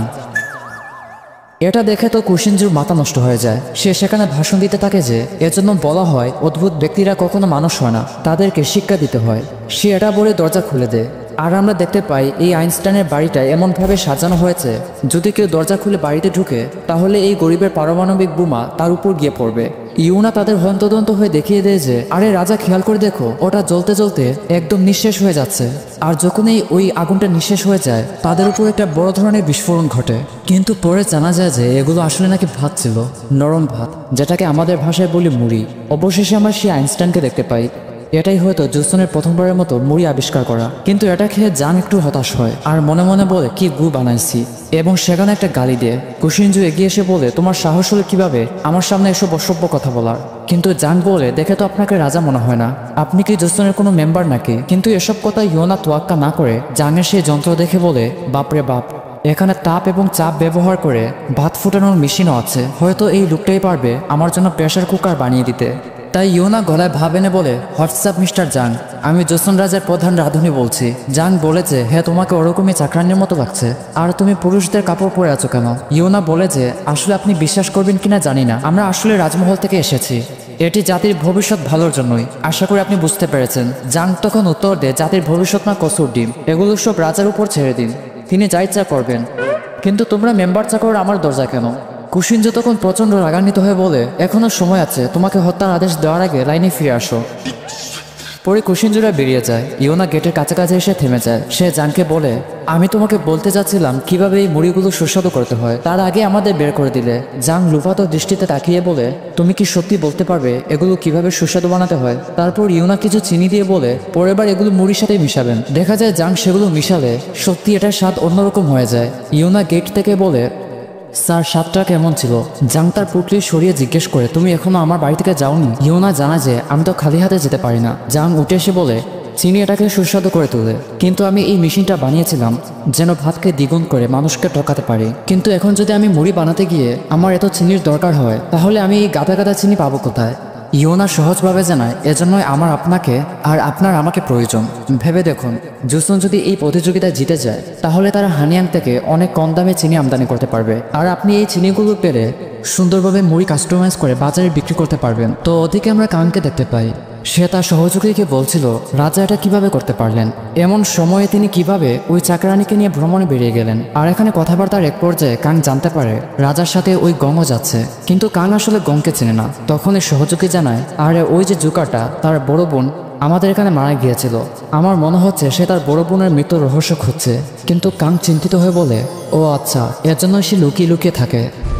তো এখন সময়টা হচ্ছে বৃষ্টির সময়। রাজা আর ইয়োনারা আশ্রয় নিয়েছেন জাংয়ের বাড়ির বাইরে একটা ছোট্ট রান্না করে, এবং দুঃখের বিষয় হলো উনি কাউকেই এখনো বাড়িতে ঢুকতে দিচ্ছেন না। ইয়োনা তখন সেখানে একটা স্যান্ডউইচ বানাতে শুরু করে, তার কাছে মনে হলো এই ওয়েদারের সাথে এমন খাবার খুবই মানাবে। তাছাড়া জাং এমন লোক, তাকে জোর করে যদি রাজদরবারে নিয়ে যাওয়া হয় তারপরও সে প্রেসার কুকার বানিয়ে দিবে না, কারণ একসময় নাকি জাংয়ের মামা ইয়ংশিলকে সমাজচ্যুত করা হয়েছিল। তাই ইয়োনা খাবার রান্না করতে করতে ভাবে এই বান্দাকে যেভাবেই হোক তার মন গলাতে হবে। ওদিকে রান্নার এমন সুগন্ধি পেয়ে জাং মনে মনে ভাবে বুঝতেছি না এত সুন্দর গন্ধ কোথা থেকে আসছে। সে তারপর দৌড়ু দৌড়ু পায়ে ইয়োনাদের সামনে যায়, কিন্তু জাং তার মুখ ফুটে বলতে পারছে না যে আমাকে কিছু দাও, আমি খেতে চাই। তাই সে চলে যাচ্ছিল। ইয়োনা তারপর জাংকে থামিয়ে বলে স্যার চলে যাবেন না, আমাদের রাজা হুট করে এই বৃষ্টিতে স্যান্ডউইচ আর ওয়াইন খেতে চাইলেন, আপনিও সে যোগ দিন। স্যান্ডউইচটা অনেক বড়।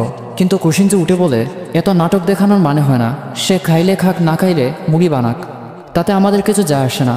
দেখা যায় জাং একদিকে চাইছে মজাদার খাবারটা খেতে, অন্যদিকে ওনার মতো মানুষদেরও তো একটা প্রেস্টিজ আছে। তো সেখানে গং এগিয়ে এসে বলে এই যে স্যার, আমাদের সাথে খাবারে যোগ দিন, দেখেন আমাদের প্রধান রাঁধুনি কি সুন্দর মুচমুচে একটা খাবার বানিয়েছে। দেখা যায় রাজা একদিকে সুস্বাদু স্যান্ডউইচ খাচ্ছেন, অপরদিকে জাংয়ের তো তর সইছে না। সে এক পিস নিয়ে নেয় এবং সেটা খাওয়ার পর জাংয়ের চোখ উপরে উঠে যায়। সে ভাবে যে ওরে ভাই, এটা তো অনেক স্বাদ। জাং তারপর বলে আমি কখনো ভাবিনি আমার সেই ছোটবেলার খাবারটা আবারও খেতে পারবো, সত্যি বলতে তোমাকে অনেক ধন্যবাদ। পরে জাং রাজি হয়ে যায়, সে প্রেসার কুকারটা বানিয়ে দিবে। রাতের বেলা ইয়োনা জাংয়ের কাছে গংকে রেখে দেয়। জাং আর গং দীর্ঘ পরিশ্রম করে প্রেসার কুকার বানাতে থাকে। ইয়োনা, রাজা আর সাথে সহযোগী হাইয়োকে নিয়ে বেরিয়ে পড়েন অন্য এক বাজারে। তারা নাকি আরও অনেক জিনিসপত্র কিনবে। সেই সময় আমরা প্রাসাদে হানিয়াংয়ের 3 তারকাকে দেখি। বড়জনে সে মেয়েটিকে বলে তুমি এটা কি তেল বানাচ্ছ? আমি এমন তেল তো কখনো দেখিনি। মেয়েটি বলে এটা আমাদের প্রথম রাউন্ডে জিতিয়ে দিবে, তাই আমি প্রথম রাউন্ডে একাই রান্না করব। সেই সময় হানিয়াংয়ের রাষ্ট্রপতি এক মন্ত্রীর সাথে কথা বলছিলেন। ওই মন্ত্রীর কথা হয়তো আমরা আগেও বলেছি। উনি হচ্ছেন রাজা কুশিনজোর চাচা, ওই যে প্রিন্স নামে একজন তার আপন মানুষ। তো সেই মন্ত্রী হানিয়াংয়ের রাষ্ট্রপতিকে বলে আমার মনে হয় এই প্রতিযোগিতা সংগঠিত হবে না, কারণ রাজা ইতিমধ্যে প্রাসাদ থেকে চলে গিয়েছেন, আর আমার মনে হয় প্রাসাদের বাহিরে খারাপ কিছু করতে পারে। ওদিকে 3 তারকার প্রথমজন বাহির থেকে সব কথা শুনছিল। সে বুঝে যায় ওইসব মন্ত্রীরা রাজা কুশিনজো আর শেফ ইয়োনাকে হত্যা করতে চায়। দেখা যায় রাতের বেলা একজন মুখোশ পরে শেফ মিয়ংদের সামনে এসে দাঁড়ায়। সে একটা কাগজ দিয়ে বলে এটা তোমাদের রাজাকে দিও। শেফ ইয়োনা এখন বিপদে আছেন। এটা বলে সে চলে যায়, কিন্তু শেফরা বলতে থাকে তার চুল দেখো, কেমন যেন পরিচিত পরিচিত লাগছে। বর্তমানে প্রাসাদে তো আর রাজা নেই, তাই চিঠিটা ইম পড়ে। ইম দেখতে পায় ওখানে লেখা ছিল, তোমাদের রাজা আর শেফ ইয়োনা বর্তমানে বিপদে আছেন, তোমরা তাদেরকে তাড়াতাড়ি গিয়ে বাঁচাও। এমন চিঠি পেয়ে ইমরা ঘোড়া নিয়ে জলদি রাজার খোঁজে বেরিয়ে পড়ে। আর আজকে ছিল প্রতিযোগিতার দিন। সকাল 5টা বাজে। ইয়োনারা আর রাজা অন্যান্য উপকরণ সংগ্রহ করে জাংয়ের বাড়ির দিকে যাচ্ছিল। ইয়োনা তো প্রেসার কুকারটা পেয়ে অনেক খুশি হয়ে যায়। রাজা কুশিনজু বেশ কিছু মুদ্রা জাংকে দিয়ে বলেন, ভালো কাজ করেছো, আরেকবার বোনাস দিব। তারা তখন পরিকল্পনা করে প্রাসাদে চলে যাবে, কিন্তু আমরা তখন দেখতে পাই অসংখ্য মুখোশ পরা লোক তাদেরকে ফলো করছিল। আর তারা যখন আশেপাশে থাকা অবস্থায় জাংয়ের ফাঁদে পা দেয়, জাং বুঝে যায় হয়তো কেউ তাদেরকে ফলো করছে। হিউক তখন রাজাকে বলে, তারা সংখ্যায় প্রচুর লোক, মহারাজা আপনাকে লুকাতে হবে। জাংও তার পুটলি থেকে অসংখ্য তরবারি বের করে বলে, সবাই সতর্ক হয়ে যাও। জাং তারপর ওই মেশিনে আসল আগুন ধরিয়ে দেয়। এখন আস্তে আস্তে বোমাটা বের হলেই ওই মুখোশওয়ালারা উড়ে যাবে। যখন মুখোশওয়ালারা গেট খুলে তখনই তাদের উপর বিশাল বোম এসে পড়ে, কিন্তু এখানে তো অনেক বেশি মুখোশওয়ালা ছিল, তাই তাদের সাথে গং আর হিউকের যুদ্ধ লাগে। ওদিকে জাংও তার বিভিন্ন কৌশলে মারামারি চালিয়ে যায়। সেখানে এক পর্যায়ে ইয়োনার প্রেসার কুকারের ঢাকনাটা নিচে পড়ে যায়, কিন্তু কুশিনজো তাকে সরিয়ে বলে, সামনে যেও না, আমার পেছনে থাকো। জাং তারপর আসল দিয়ে বের করে গং আর হিউকদের সরে যেতে বলে, সে এটা ব্যবহার করবে। তারপর সে ইয়োনাকে বলে, তোমরা প্রাসাদে চলে যাও, আমি পরে ঢাকনাটা নিয়ে আসবো। পরে রাজা আর ইয়োনারা পেছন থেকে পালিয়ে গেলে মুখোশওয়ালারা সিদ্ধান্ত নেয় তারা রাজাকে ধাওয়া করবে। ওদিকে গহীন এই রাস্তা দিয়ে কুশিনজো আর গংরা এগিয়ে চলছে। একসময় গংরা জানায়, মহারাজা আপনি আর শেফ দুজনে এগিয়ে যান, আমরা ওদের সাথে লড়বো। তবুও কিছু মুখোশওয়ালারা তাদেরকে দেখে ফেলে। দেখা যায় রাজা কুশিনজোর সাথে ওই মুখোশওয়ালাদের সাথে অনেক যুদ্ধ হয়। ইয়োনা হুট করে দেখে কুশিনজোর কাঁধ থেকে রক্ত ঝরছে। আর এখানে অবস্থা এমন ছিল যে কুশিনজো এখন হয়তো অনেক বড় একটা আঘাত খেয়ে ফেলত। তখনই এসে ইমরা হাজির হয়। সে তীর দিয়ে মুখোশওয়ালাকে মেরে ফেলে। আর এসবের এক পর্যায়ে ইয়োনা অনেক ভয় পেয়ে অজ্ঞান হয়ে পড়ে। পরে ইম এসে চেক করে বলে, মনে হচ্ছে অজ্ঞান হয়েছে, আর আমি দেরি করে আসার জন্য দুঃখিত। কুশিনজো তখন ইমকে এমন অবস্থায় সাহায্য করার জন্য ধন্যবাদ জানায়। সে সময় গং আর হিউকরা জীবিত অবস্থায় ফিরে আসে। হিউক তখন বলে, রাজা আমার মনে হয় এরা আগের সে মুখোশওয়ালার মতো না, বরং প্রশিক্ষণপ্রাপ্ত। এদের মেরে তক্তা করে ফেলেছে, তবুও তারা মুখ থেকে এক কথাও বের করেনি। তো সেই সময় আমরা প্রিন্সকে দেখতে পাই। যখন উনি জানতে পারেন মুখোশওয়ালারা পরাজিত হয়েছে, তিনি তেলে বেগুনে রেগে যান আর বার্তা হিসেবে আসা ওই চিঠিটাকে পুড়িয়ে ফেলেন। তারপর তিনি মনে মনে বলেন, যত যাই হোক এইবার হেরেছি, কিন্তু পরের বার আমরা ঠিকই রাজাকে মারতে পারবো। অবশেষে পরের দিন শুরু হয় প্রথম রাউন্ডের প্রতিযোগিতার থিম হলো তাদের দুই দলকে এমনভাবে মাংস রান্না করতে হবে যা আগে কখনো কেউ বানায়নি। সেই সময় আমরা 3 তারকা রাঁধুনিদের মধ্যে মেয়ে রাঁধুনিকে দেখি, যার নাম হচ্ছে ইয়াফিসু। ইয়োনা তাকে দেখে ইয়াফিসু মাংস নরম করার জন্য লবণ, ভিনেগার এবং মধু দিয়ে ভিজিয়ে রেখেছে। ইয়োনা তারপর তার শেফদের বলে, আচ্ছা আমাকে মরিচের গুঁড়াগুলি এনে দাও। কিন্তু সে এখানে জানতে পারে মরিচের গুঁড়ো নাকি চুরি হয়ে গেছে। এটা শুনে ইয়োনা একটু চিন্তিত হয়ে যায়। সে চিন্তা করে এবার সে কি বানাবে। ইয়োনা তারপর তার লোকদের বলে, আচ্ছা তোমাদের কাছে কি বুনো আঙুরের ওয়াইন আছে? ইয়োনা তারপর মাংস নরম করার জন্য ওয়াইনগুলো ঢেলে দেয়। এটা দেখে 3 তারকাদের মধ্যে প্রথমজন বাইলং নাম তার। সে বলে, আমরা এমন পদ্ধতি জীবনও দেখিনি। জুসনের প্রধান রাঁধুনি হিসাবে আমরা তার কাছ থেকে আরও বেশি কিছু আশা করেছিলাম। ইয়াফিসু বলে, আর যাই হোক তারা জীবনও জিততে পারবে না, কারণ আমার কাছে একটি গোপন অস্ত্র আছে। ইয়োনা তারপর মিষ্টি কুমড়াগুলো ভর্তা করে আর তার সহযোগীকে বলে, আমাকে কিছু দুধ দাও, আমি পিউরি সস বানাবো। ওদিকে আমরা ইয়াফিসুকে দেখি আসলে তার গোপন অস্ত্র হচ্ছে ইয়োনাদের সেই মরিচের গুঁড়ো, যেটা ইয়াফিসু চুরি করেছে। সে যখন মরিচের গুঁড়ো রান্নায় ব্যবহার করে সেটা ঝাঁঝালো ধোঁয়ায় সবাই কাশতে শুরু করে। ইয়োনা একটু সামনে এগিয়ে দেখে আসলে ইয়াফিসু তাদের মরিচের গুঁড়ো চুরি করেছে। ইয়োনারা আরও অবাক হয় যখন তারা দেখতে পায় হানিয়াংয়ের রাঁধুনিরা এমন এক মদ বের করেছে যা সচরাচর কোনো বাজারে পাওয়া যায় না, পাওয়া যায় শুধুমাত্র কুফু বংশের পরিবারের কাছে। এর মানে হচ্ছে অনেকক্ষণ পর রান্না বন্ধ করতে ঘোষণা করা হয় আর পরিবেশন করা হয় ইউনার বানানো ইউনিক একটি মাংসের বিফ। সেটাকে সত্যি বলতে রাজা আর হানিয়াংয়ের রাষ্ট্রপতি এমনকি মন্ত্রীরা সবাই স্বাদের দুনিয়া হারিয়ে যায়। কুশিনজো সেটা খেয়ে বলে, মাংসগুলো আমার জিহ্বা স্পর্শ করতেই একদম নরম হয়ে গেল। তারপর সে ইয়োনাকে জিজ্ঞেস করে এই খাবারের নাম কি। ইয়োনা জানায় যে এটাকে বলা হয় বন্য আঙুরের চালের ওয়াইনে ভাজা গরুর মাংসের বুর্গিনম। ইয়োনা আরও বলে, এটা হচ্ছে ঐতিহ্যবাহী ফারাসি ডিশ। আমরা অনেকক্ষণ ধরে মাংসগুলো আঙুরের ওয়াইনে রেখে নরম করেছে। সেই সময় হানিয়াংয়ের রাষ্ট্রপতি বলে, মাংস কেবল মুখে দিলে গলেই না, বরং এর থেকে মিষ্টি ফুলের সুবাসও পাচ্ছি। কিন্তু এই খাবারের আরও ভালো দিক তুলে ধরে কুশিনজো। সে বলে, আমি নরম মাংসগুলো উপভোগ করছি, কিন্তু একটু ওয়াইনের গন্ধ পাইনি। ইয়োনা উত্তর দেয়, আসলে মাংসগুলো সিদ্ধ হওয়ার পর এবং মশলায় দেওয়ার পর অ্যালকোহলের গন্ধ চলে গিয়েছে, কিন্তু অ্যালকোহল শব্দ তো আর জুসন আমলে ছিল না। তাই হানিয়াংয়ের রাষ্ট্রপতি এটাকে আউকুল বলে। তারপর সে আরো বলে, যাই হোক, এটা অনেক চিত্তাকর্ষক ছিল। ইউনা তারপর খাবারটির ব্যাকগ্রাউন্ড তুলে ধরে। সে বলে, এরকম খাবার আসলে ফরাসির বাবা মায়েরা তার ছেলে মেয়েদের জন্য বানান, যখন তারা প্রথমবারের মতো খাওয়া দাওয়া শিখে আর কি। তাই এই খাবার আমাকে আমার মৃত মায়ের কথা স্মরণ করিয়ে দেয়। তারপর সবার সামনে আনা হয় ইয়াফিসুদের খাবার। সে তারপর খাবারের বিবরণে জানায় যে এটা নাকি সে মুরগির মাংস আর সাথে বাদাম দিয়ে বানিয়েছে। আর ভাই, এসব অদ্ভুত খাবারের মাঝখানে আমি শুধু একটা কথাই ভাবি যে এসব খাবার যদি আমি আমার ঘরে রান্না করতাম তাহলে হয়তো এর পরের দিন আমার অস্তিত্বই খুঁজে পাওয়া যেত না। যাই হোক, ইয়াফিসুদের খাবার খেয়ে রাজার যেমন হালকা ঝাল লাগে তেমনি সুস্বাদু মশলায়ও সে একেবারে পাগল হয়ে যায়। কিন্তু ইউনা ভাবতে থাকে যে সে যাই রান্না করুক না কেন 100% শিওর যে সেই আমাদের মরিচের গুঁড়ো চুরি করেছে। কুশিনজু হানিয়াংয়ের রাষ্ট্রপতিকে জিজ্ঞেস করে, তো আপনার কাছে কোন খাবারটি ভালো লাগলো? উনি জানান যে আমার তো ইয়াফিসুদের মুরগি, বাদাম আর অদ্ভুত মশলার খাবারটি ভালো লাগলো। অপরদিকে কুশিনজুও বলে, বুনো আঙুরের ওয়াইন আর নরম মাংসের ইউনার বানানো বিফ কোনো অংশেই কম ছিল না। আমি আজ পর্যন্ত এমন পদ্ধতিতে খাইনি, তাই আমিও এটা ছাড়া আর কাউকে বেশি মার্কস দেব না। তো সেখানে হুট করে ইউনার সামনে এসে বলে, ওয়েট, বিজয়ী ঘোষণা করার আগে আমাকে ইয়াফিসুদের খাবার টেস্ট করার জন্য সুযোগ দিন। হানিয়াংয়ের রাষ্ট্রপতি এটা করতে দেয় না। এমনকি কুশিনজুও হালকা বিব্রত হয়। কিন্তু তখনই 3 তারকার প্রথমজন বাইলং সেই খাবারটা ইউনার সামনে এনে দেয়। ইউনা তারপর সেটা খায় আর নিশ্চিত হয়ে যায় এটা যে তাদের মরিচের গুঁড়ো দিয়ে বানানো হয়েছে। তাই সে বাইলংকে বলে, এটা তোমরা কোথায় পেয়েছো? বাইলং ইয়াফিসুকে ডাক দিয়ে বলে, ইয়াফিসু, বলো তুমি এটা কোথায় পেয়েছো? ইয়াফিসু জানায় যে সে নাকি এটা বৈধ উপায়ে পেয়েছে। কিন্তু ইউনা বলে, আমার রাঁধুনিরা এটাকে শুকানোর জন্য উঠোনের মধ্যে রেখেছিল, এরপরই এটা নাই হয়ে যায়। আর এটা আমাদের গোপন জিনিস ছিল যা আমাদের প্রথম রাউন্ডে জিতিয়ে দিত। হানিয়াংয়ের রাষ্ট্রপতি বলে, আচ্ছা, এসব নিয়ে পরে আলোচনা করা যাবে, আগে একটা রায় দেয়া যাক। তখনই সেখানে বাইলং উঠে এসে বলে, ইয়াফিসু, তুমি কি জানো তুমি কি অপরাধ করেছো? তুমি কি সত্যি তাদের মরিচের গুঁড়ো চুরি করেছো? তোমার এই ছলনাময় কৌশল আমাদের পুরো জাতিকে কলঙ্কিত করেছে। আর নিজের মানুষের মুখে এমন কথা শুনে হানিয়াংয়ের রাষ্ট্রপতির মাথা কাজ করে না। তখন বাইলং সবাইকে বলে, আমি ইয়াফিসুর হয়ে সবার কাছে ক্ষমা চাইতেছি এবং আমাদের পরাজয় মেনে নিচ্ছি। তখন ইয়াফিসু বলে যে আমি এই মরিচের গুঁড়ো চুরি করিনি, আমি প্রমাণ করে দিবই যে এটা আমি বৈধ উপায়ে পেয়েছি। এটা বলে সে রাজার চাচা প্রিন্সকে দেখিয়ে দেয় আর বলে, উনি আমাকে এই মরিচের গুঁড়ো দিয়েছেন। কিন্তু প্রিন্স সেখান থেকে উঠে হে হে করে হাসতে থাকে আর বলে যে এটা আমাদেরই সম্পদ, আর এটা সামান্য একটা জিনিস যে আমি তো তাদের উপর দয়া দেখাতেই পারি। তাই রাজা কুশিনজু রায় দেন, ওকে, আমরা এই রাউন্ড বাতিল করলাম এবং দুজনকে ড্র দিলাম। ওদিকে ইউনা একদম ভেঙে পড়ে। সে চিন্তা করে, সব তো রান্না করে ফেলেছি, এখন আমি কি করব? কিন্তু মিনা বলে, আরে ধুর এসব কথা বাদ দাও, মেন কথা হলো আজকে আমরা প্রতিযোগিতায় হারিনি। পরের দিন দ্বিতীয় প্রতিযোগিতা শুরু হয়।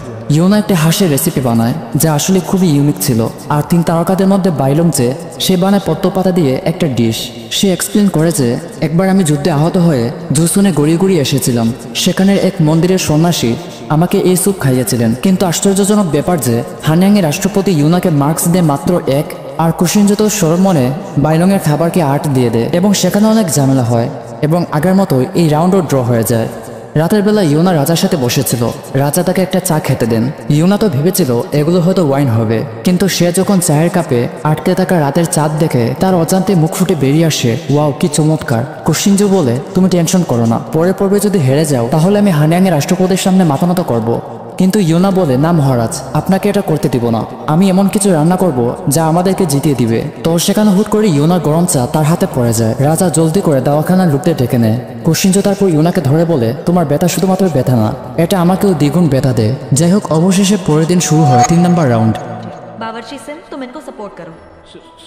ইউনা তাদেরকে সাপোর্ট করতে বলে, কিন্তু তারা সাপোর্টকে কোন পুট ভেবেছে তারা নিজেরাই জানে না। একজন বলে যে যদি ইয়ংশিলের ভাগিনা যান প্রেসার কুকারের ঢাকনা নিয়ে আসতে দেরি করে তখন কি হবে। কিন্তু ইউনা দেখিয়ে দেয় যে সমস্যা নাই, আমাদের কাছে প্ল্যান বি আছে, দেখো ওখানে 2টো ঢাকনা রাখা, কোনো মতে চলবে। আর এখানে 3 তারকারা কি বানাচ্ছে তা দেখে কুশিনজু একটু বিব্রত হয়। রাষ্ট্রপতি বলে, বড়জন যে উপাদানটা তৈরি করছে এটা হলো হরিণের টেন্ডল, দীর্ঘদিন এটাকে তেলে ভিজিয়ে রাখতে হয়, এটি আমাদের দেশের 8টি সম্পদের মধ্যে গুরুত্বপূর্ণ জিনিস। আর বাইলং যেটা বানাচ্ছে সেটাকে বলা হয় সিংহের কেশর। এছাড়াও আছে সামুদ্রিক শসা, এবালন, বাঁশের কাণ্ড, শুকনো স্কেলপ। ওদিকে ইউনারাও বিভিন্ন উদ্ভিদ সংগ্রহ করে রেখেছে। ইউনা তো মাংসগুলো প্রেসার কুকারে রেখে জাঙের ঢাকনা নিয়ে আসার অপেক্ষা করছিল। সময়ের ঘন্টা 2টা মাটিতে পড়ে যায়। শেফরা বলতে থাকে যে জাং যদি না আসে তাহলে তুমি তোমার প্লান্ট বিয়ে যাও। আর তখনই গুঞ্জন শুরু হয়ে যায় যে আকাশে নাকি অদ্ভুত পাখি উঠছে। আসলে সেটা ছিল জাং নামে ওই লোকের গরিবের বিমান। তার এই অদ্ভুত যান থেকে প্রহরীরা আটকে ফেলে। সেখানে তখন ইউক চলে আসে। সে বলে, আপনি ঢাকনাটা এনেছেন? জাং তারপর ড্রামাটিকভাবে প্রাসাদে ঢুকে ইউনা আর রাজা তো খুশিতে একদম বাকবাকুম হয়ে যায়, কিন্তু 3 তারকারে বিভ্রান্ত হয়। তারা ভাবতে থাকে যে এই গরিব লোকের কাছে এমন কি থাকতে পারে। ইউনা জাংকে বলে, আপনি তো একদম পারফেক্ট টাইমে এসেছেন, কিন্তু জাং জানায় পাত্র কিছুটা দুর্বল হয়ে গেছে, তাই যতটা সম্ভব এটাকে কম তাপমাত্রায় রাখবেন। 2 ঘন্টা পর সর্বপ্রথম পরিবেশন করা হয় জুসনের ইউনাদের খাবার, আর এটা ইউনা এমনভাবে প্যাকেজিং করেছে সবাই তো অনেক অবাক হয়ে যায়। ইউনা আজকে হাঁসের চামড়ার উপরে দিয়ে এবং ভেতরে বিভিন্ন জিনিসপত্র দিয়ে এই স্যুপটা বানিয়েছে। তো যথারীতি এই খাবারটা খেয়ে কোশিনজু আর রাষ্ট্রপতি ফিনিক্স পাখির মতো হারিয়ে যায়। পরের বার দেওয়া হয় হানিয়াং এর খাবার, আর এই খাবার 3 তারকাদের প্রধান যে সে বানিয়েছে একটি বিশেষ মাশরুম। এটার স্বাদও কোনো অংশে কম ছিল না। পরে ঘোষণা করা হয় এবার রাজা না, বরং রাঁধুনিরাই একজন অপরের খাবার মার্কস দিবেন, সর্বনিম্ন 10 এবং সর্বোচ্চ 30। ইউনা হানিয়াং এর খাবারটা খায়। শেষে ইম ঘোষণা করে, প্রথমে আমরা হানিয়াং এর খাবারের জন্য জুসনের রাঁধুনিদের দেয়া স্কোর প্রকাশ করব। দেখা যায় হানিয়াংবাসীরা পায় 27 মার্কস। পরে ইম বলে, এখন আমরা জুসনের রাঁধুনিদের স্কোর প্রকাশ করব। ইউনা তখন অনেক নার্ভাস ছিল। দেখা যায় তার সাফল্যের সাথে মার্কস পায় 28। আর এখানে শুধু ইউনারে খুশিতে আপ্লুত হয় না, সাথে বাইলং আর ইয়াফিসুরাও তাদের হার স্বীকার করে নেয়। শুধু রাগান্বিত হয় সেই রাষ্ট্রপতি। সে বলে যে, তোমার কথা মতো আমাদের জিনিসপত্র জুসনে বিক্রি করার জন্য পাঠাবো, কিন্তু একটা কিন্তু আছে, আমার শুধু এই মেয়েকে চাই, আমি তাকে জুসন থেকে উপহার স্বরূপ নিতে চাই। এটা বলে রাষ্ট্রপতি হাসতে থাকে। দেখা যায় তার হাসি শুনে কুশিনজুও হাসে, আর এভাবে মাথায় ধাক্কা দিয়ে বলে তার সাহস হলো কিভাবে এই কথা বলার। এটার সাথে সাথে সব হানিয়াং আর জুসনের সেনাদের মধ্যে যুদ্ধ বা মারামারি করার মতো অবস্থা তৈরি হয়। রাষ্ট্রপতি উঠে বলে, আমার নাকে রক্ত। জুসনের রাজার সাহস হলো কিভাবে একজন ফরেনার রাষ্ট্রপতির সাথে এরকম কাজ করার। এটা বলে সে তার সৈন্যদের আদেশ করে, যেভাবেই হোক এই রাঁধুনিকে গ্রেফতার করো। সেখানে তখন হাজির হন রাজমাতা। রাজমাতা রাষ্ট্রপতিকে বলেন, তোমার সাহস হলো কিভাবে আমাদের মতো উপদেষ্টাদের না জানিয়ে এই প্রতিযোগিতা করার। কিন্তু রাষ্ট্রপতি বলে যে, আমার কাছে আমাদের দেশের রাজার কাছ থেকে এই প্রতিযোগিতা করার আদেশ এসেছে, আর এই রাঁধুনিকে আমরা কর হিসেবে ধরে নিয়ে যাচ্ছি। তখন রাজমাতা একটা চিঠি বের করেন আর বলেন, গাধা, তুই কি জানিস এটা কি? রাষ্ট্রপতি সেটা কেড়ে নেয় আর দেখে যে এই চিঠিটা স্বয়ং হানিয়াং এর রাজার লেখা চিঠি। রাজমাতা বলেন, তোদের রাজার স্ত্রী স্বয়ং আমার খালা হন, আমি চাইলে এক্ষুনি তোর পথ খেয়ে দিতে পারি। এটা শুনে হানিয়াং এর রাষ্ট্রপতি ক্ষমা চাওয়ার জন্য মাটিতে নেমে পড়ে, সাথে ওনার দলের সবাইও। তো রাতের বেলা রাজার চাচা প্রিন্সের বাড়িতে আমরা দেখতে পাই কাংকে। প্রিন্স কাংকে বলে, এটা দিয়ে তুমি কি করতে চাও? কাং জানায়, আগামীকাল রাজার সৎ ভাই প্রাসাদে বেড়াতে আসবে, আমি ইউনাদের খাবারে এই বিষ মিশাবো। আর আমরা জানতে পারি যে রাজার সৎ ভাইয়ের নাম হচ্ছে জিন মিয়ং। রাজার চাচা তখন কাংকে বলেন, তোমাকে দেখে আমার খুব ঈর্ষা হচ্ছে। দেখো, একদিন আমি এই জুসনের রাজা হব, আর আমি তোমাকে আমার জীবনসঙ্গী বানিয়ে নিব, তখন তুমি স্বাধীনভাবে বাঁচতে পারবে। পরের দিন ইউনা রাজার ভাই জিন মিয়ং এর জন্য রান্না করার প্রস্তুতি নেয়। শেফ মিয়ং ইউনার কাপড়ের দিকে তাকিয়ে বলে, আমার জীবনেও এত সুন্দর পোশাক দেখিনি। ইউনা তাদের বলে, আরে গতকাল রাজা আমাকে এটা উপহার দিলেন। রাজা তখন জিন মিয়ং এর সাথে গল্প করছিলেন। তিনি বলেন, এই প্রথম হয়তো আমি তোমার সাথে বসে বসে খাচ্ছি। জিন মিয়ংও বলে, জি মহারাজ, এটা আমার জন্য সম্মানের ব্যাপার। কোশিনজো জানায়, যখন আমরা একা থাকবো তুমি আমাকে ভাই রাখতে পারো। ইউনা তারপর সেখানে এসে জিনমিয়ং এর সামনে আস্ত একটা হাঁসের মাংস রাখে, সাথে কিছু ক্রিম বিস্কুট আর সরিষার দানা দিয়ে তৈরি সস।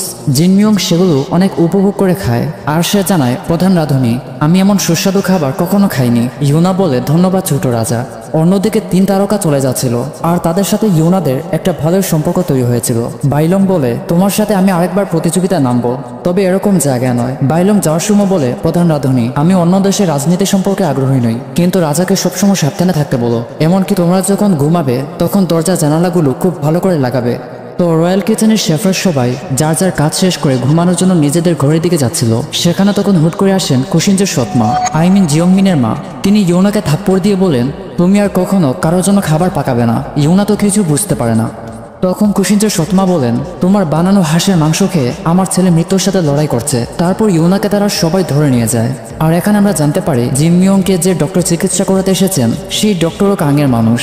কাং তখন বলে, ইস, যদি আমি এখন প্রধান রাঁধুনির চেহারা দেখতে পেতাম, কিভাবে তাকে নির্যাতন করা হচ্ছে, হয়তো অনেক আকর্ষণীয় দৃশ্য হতো। আমরা দেখি ইউনাকে বেঁধে রাখা হয়েছে এমন একটা কুঁড়ে ঘরে। সৎমা আদেশ করেন, যতক্ষণ না সে খাবারে কি মিশিয়েছে সেটা স্বীকার না করে ততক্ষণ পর্যন্ত তাকে নির্যাতন করো। আর তারা এখানে ইউনাকে খাবারে কি মিশিয়েছে সেটা স্বীকার করার জন্য অনেক নির্যাতন করতে থাকে। ওদিকে কুশিনজো বাগানে বসে ইউনার আসার জন্য অপেক্ষা করছিল। তারা প্ল্যান করে রেখেছিল এখানে দুজনে বসে গল্প করবে, কিন্তু কুশিনজো জানতেই পারেনি ইউনা এখন কত বড় বিপদে আছে। তো রাজা যখন জানতে পারে তার রাঁধুনিকে জেলে বন্ধ করা হয়েছে, সে একটু দেরি না করে কারাগারের দিকে যেতে লাগে। কুশিনজো সেখানে গিয়ে আদেশ করে, এক্ষুনি তার বাঁধন খুলে দাও। কিন্তু সেখানে বাধা হয়ে দাঁড়ায় জিওংমিনের মা। তিনি বলেন, আমার ছেলে এই ডাইনির বানানো খাবার খেয়ে বর্তমানে মৃত্যুর ধারপ্রান্তে আছে, আর তুমি বলছো তাকে ছেড়ে দিতে।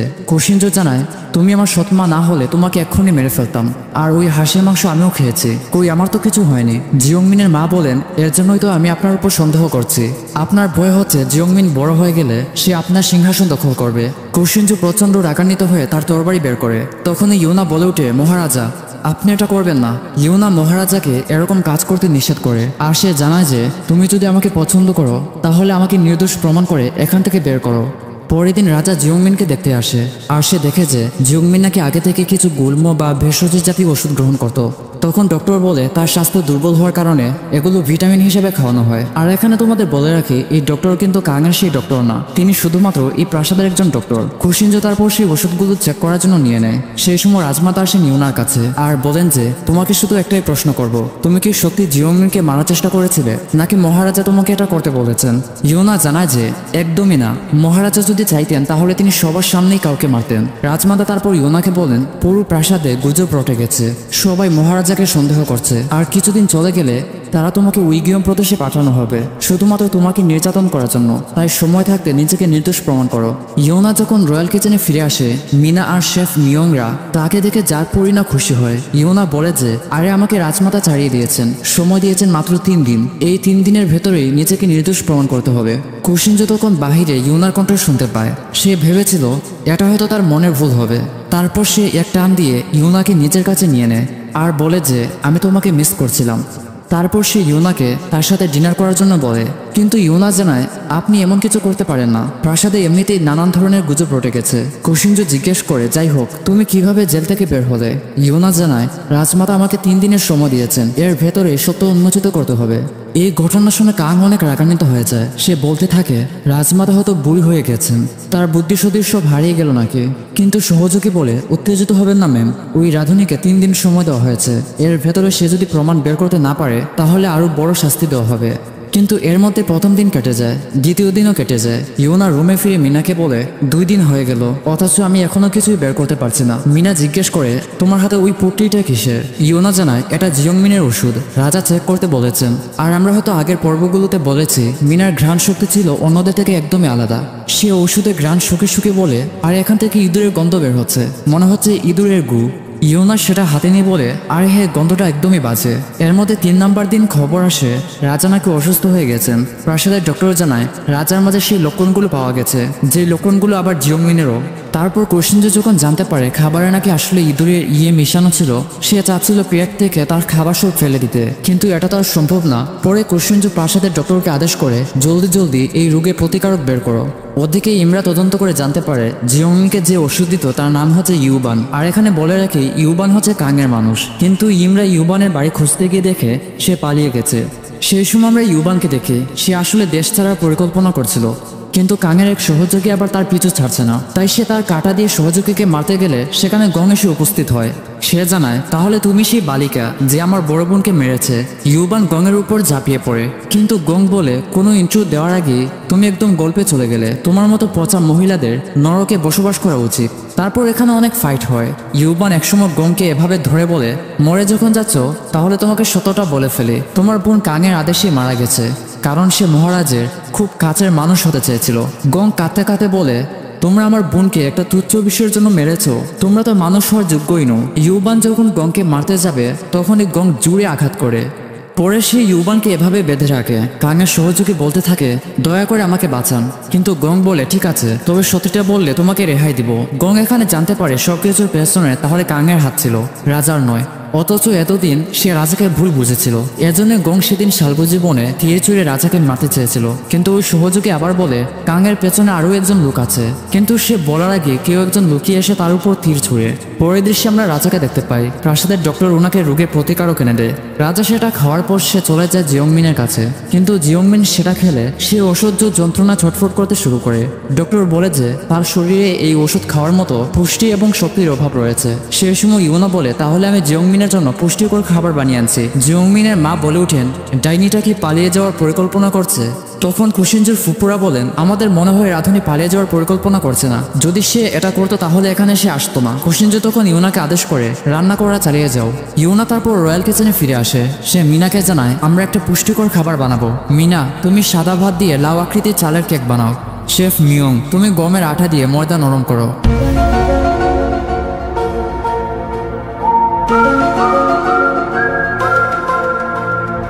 ইউনারা অনেক সময় ব্যয় করে তার একটা পুষ্টিকর খাবার বানায়। দেখা যায় জিওংমিন যখন সেটা খায় তার আগের মতো চটফটানি বন্ধ হয়ে যায়। এটা দেখে ইউনা স্বস্তির নিঃশ্বাস ফেলে। আমরা দেখে সেই ইউবানকে বন্দি করে রাখা হয়েছে একটা কারাগারে। রাজারা তাকে 1-2 দিন ধরে এক ফোঁটা পানিও খেতে দেয়নি। সেখানে তখন কাং আসে। কাংকে দেখে ইউবান প্রচন্ড খুশি হয়ে যায়। কাং তাকে তৃষ্ণা নিবারণের জন্য পানি খেতে দেয়। ইউবান বলে, মহারানী, আমি তাদেরকে আপনার ব্যাপারে একটা কথাও বলিনি, তাই চিন্তা করবেন না। কাং কাঁদতে কাঁদতে বলে, চিন্তা করো না, আমিও তোমাকে এখান থেকে ছাড়িয়ে নিব। এটা বলে সে ইউবানকে জড়িয়ে ধরে এবং চুলের কাঁটা দিয়ে সে ইউবানকে শেষ করে দেয়। অনেক রাতে প্রিন্স তার মন্ত্রীদের নিয়ে আসে একটা গোপন জায়গায়। প্রিন্স তার মন্ত্রীদের বলে, এটা তো কেবল শুরু। সে আরো ভেতরে এসে দেখায় এমন একজন বৃদ্ধকে যিনি আসলে রাজা কুশিনজুর একজন নানি। প্রিন্স তাকে এখানে আয়নাঘরের মতো বছরের পর বছর বন্দি করে রেখেছে। প্রিন্স তখন বলে ওঠে, এটা রাজার নানি, আর তার হাতের মধ্যে যে পুতুলটা দেখছো এটার ভেতরেই আছে রাজার মায়ের রক্তমাখা পোশাক। প্রিন্স তখন বলে ওঠে, আগামীকাল রাজমাতার জন্মদিনে শীঘ্রই সব সত্য বের হবে, আর আমি আশা করি আগামীকাল পুরো প্রাসাদে রক্তের বন্যা বয়ে যাবে। সেই সময় আবার রাজা কুশিনজু ইউনাকে বলছিল, তুমি সবসময় আমার সাথে থাকবে, আমি তোমাকে প্রতিদিন সকালে পান্তা ভাত খাইয়ে দিব, এছাড়া আমি আর কিছু রান্না করতে পারি না। আর এটা বলে সে ইউনাকে একটা গভীর কিস করে এবং সেখানে একটা গা হিম হিম রোমান্টিক পরিবেশ তৈরি হয়। কিন্তু ইউনা ঠোঁট সরিয়ে বলে, আমি সরি মহারাজা। আর সে রাজাকে বোঝায়, রাজা আমার কিছুদিন পর নিজের দেশে ফিরতে হবে, তাই আপনার উচিত এমন কিছু না করা যেটা আমাকে লজ্জায় ফেলে দিবে। কিন্তু এটা শুনে কুশিনজু একটু অভিমানী হয়ে যায়। পরের দিন ছিল রাজমাতার জন্মদিন। এখানে রয়্যাল কিচেনের শেফরা বিশাল একটা মাইনকা চিপে আটকা পড়ে। রাজমাতা নাকি বেশ কয়েকদিন ধরে মাংস খাচ্ছেন না।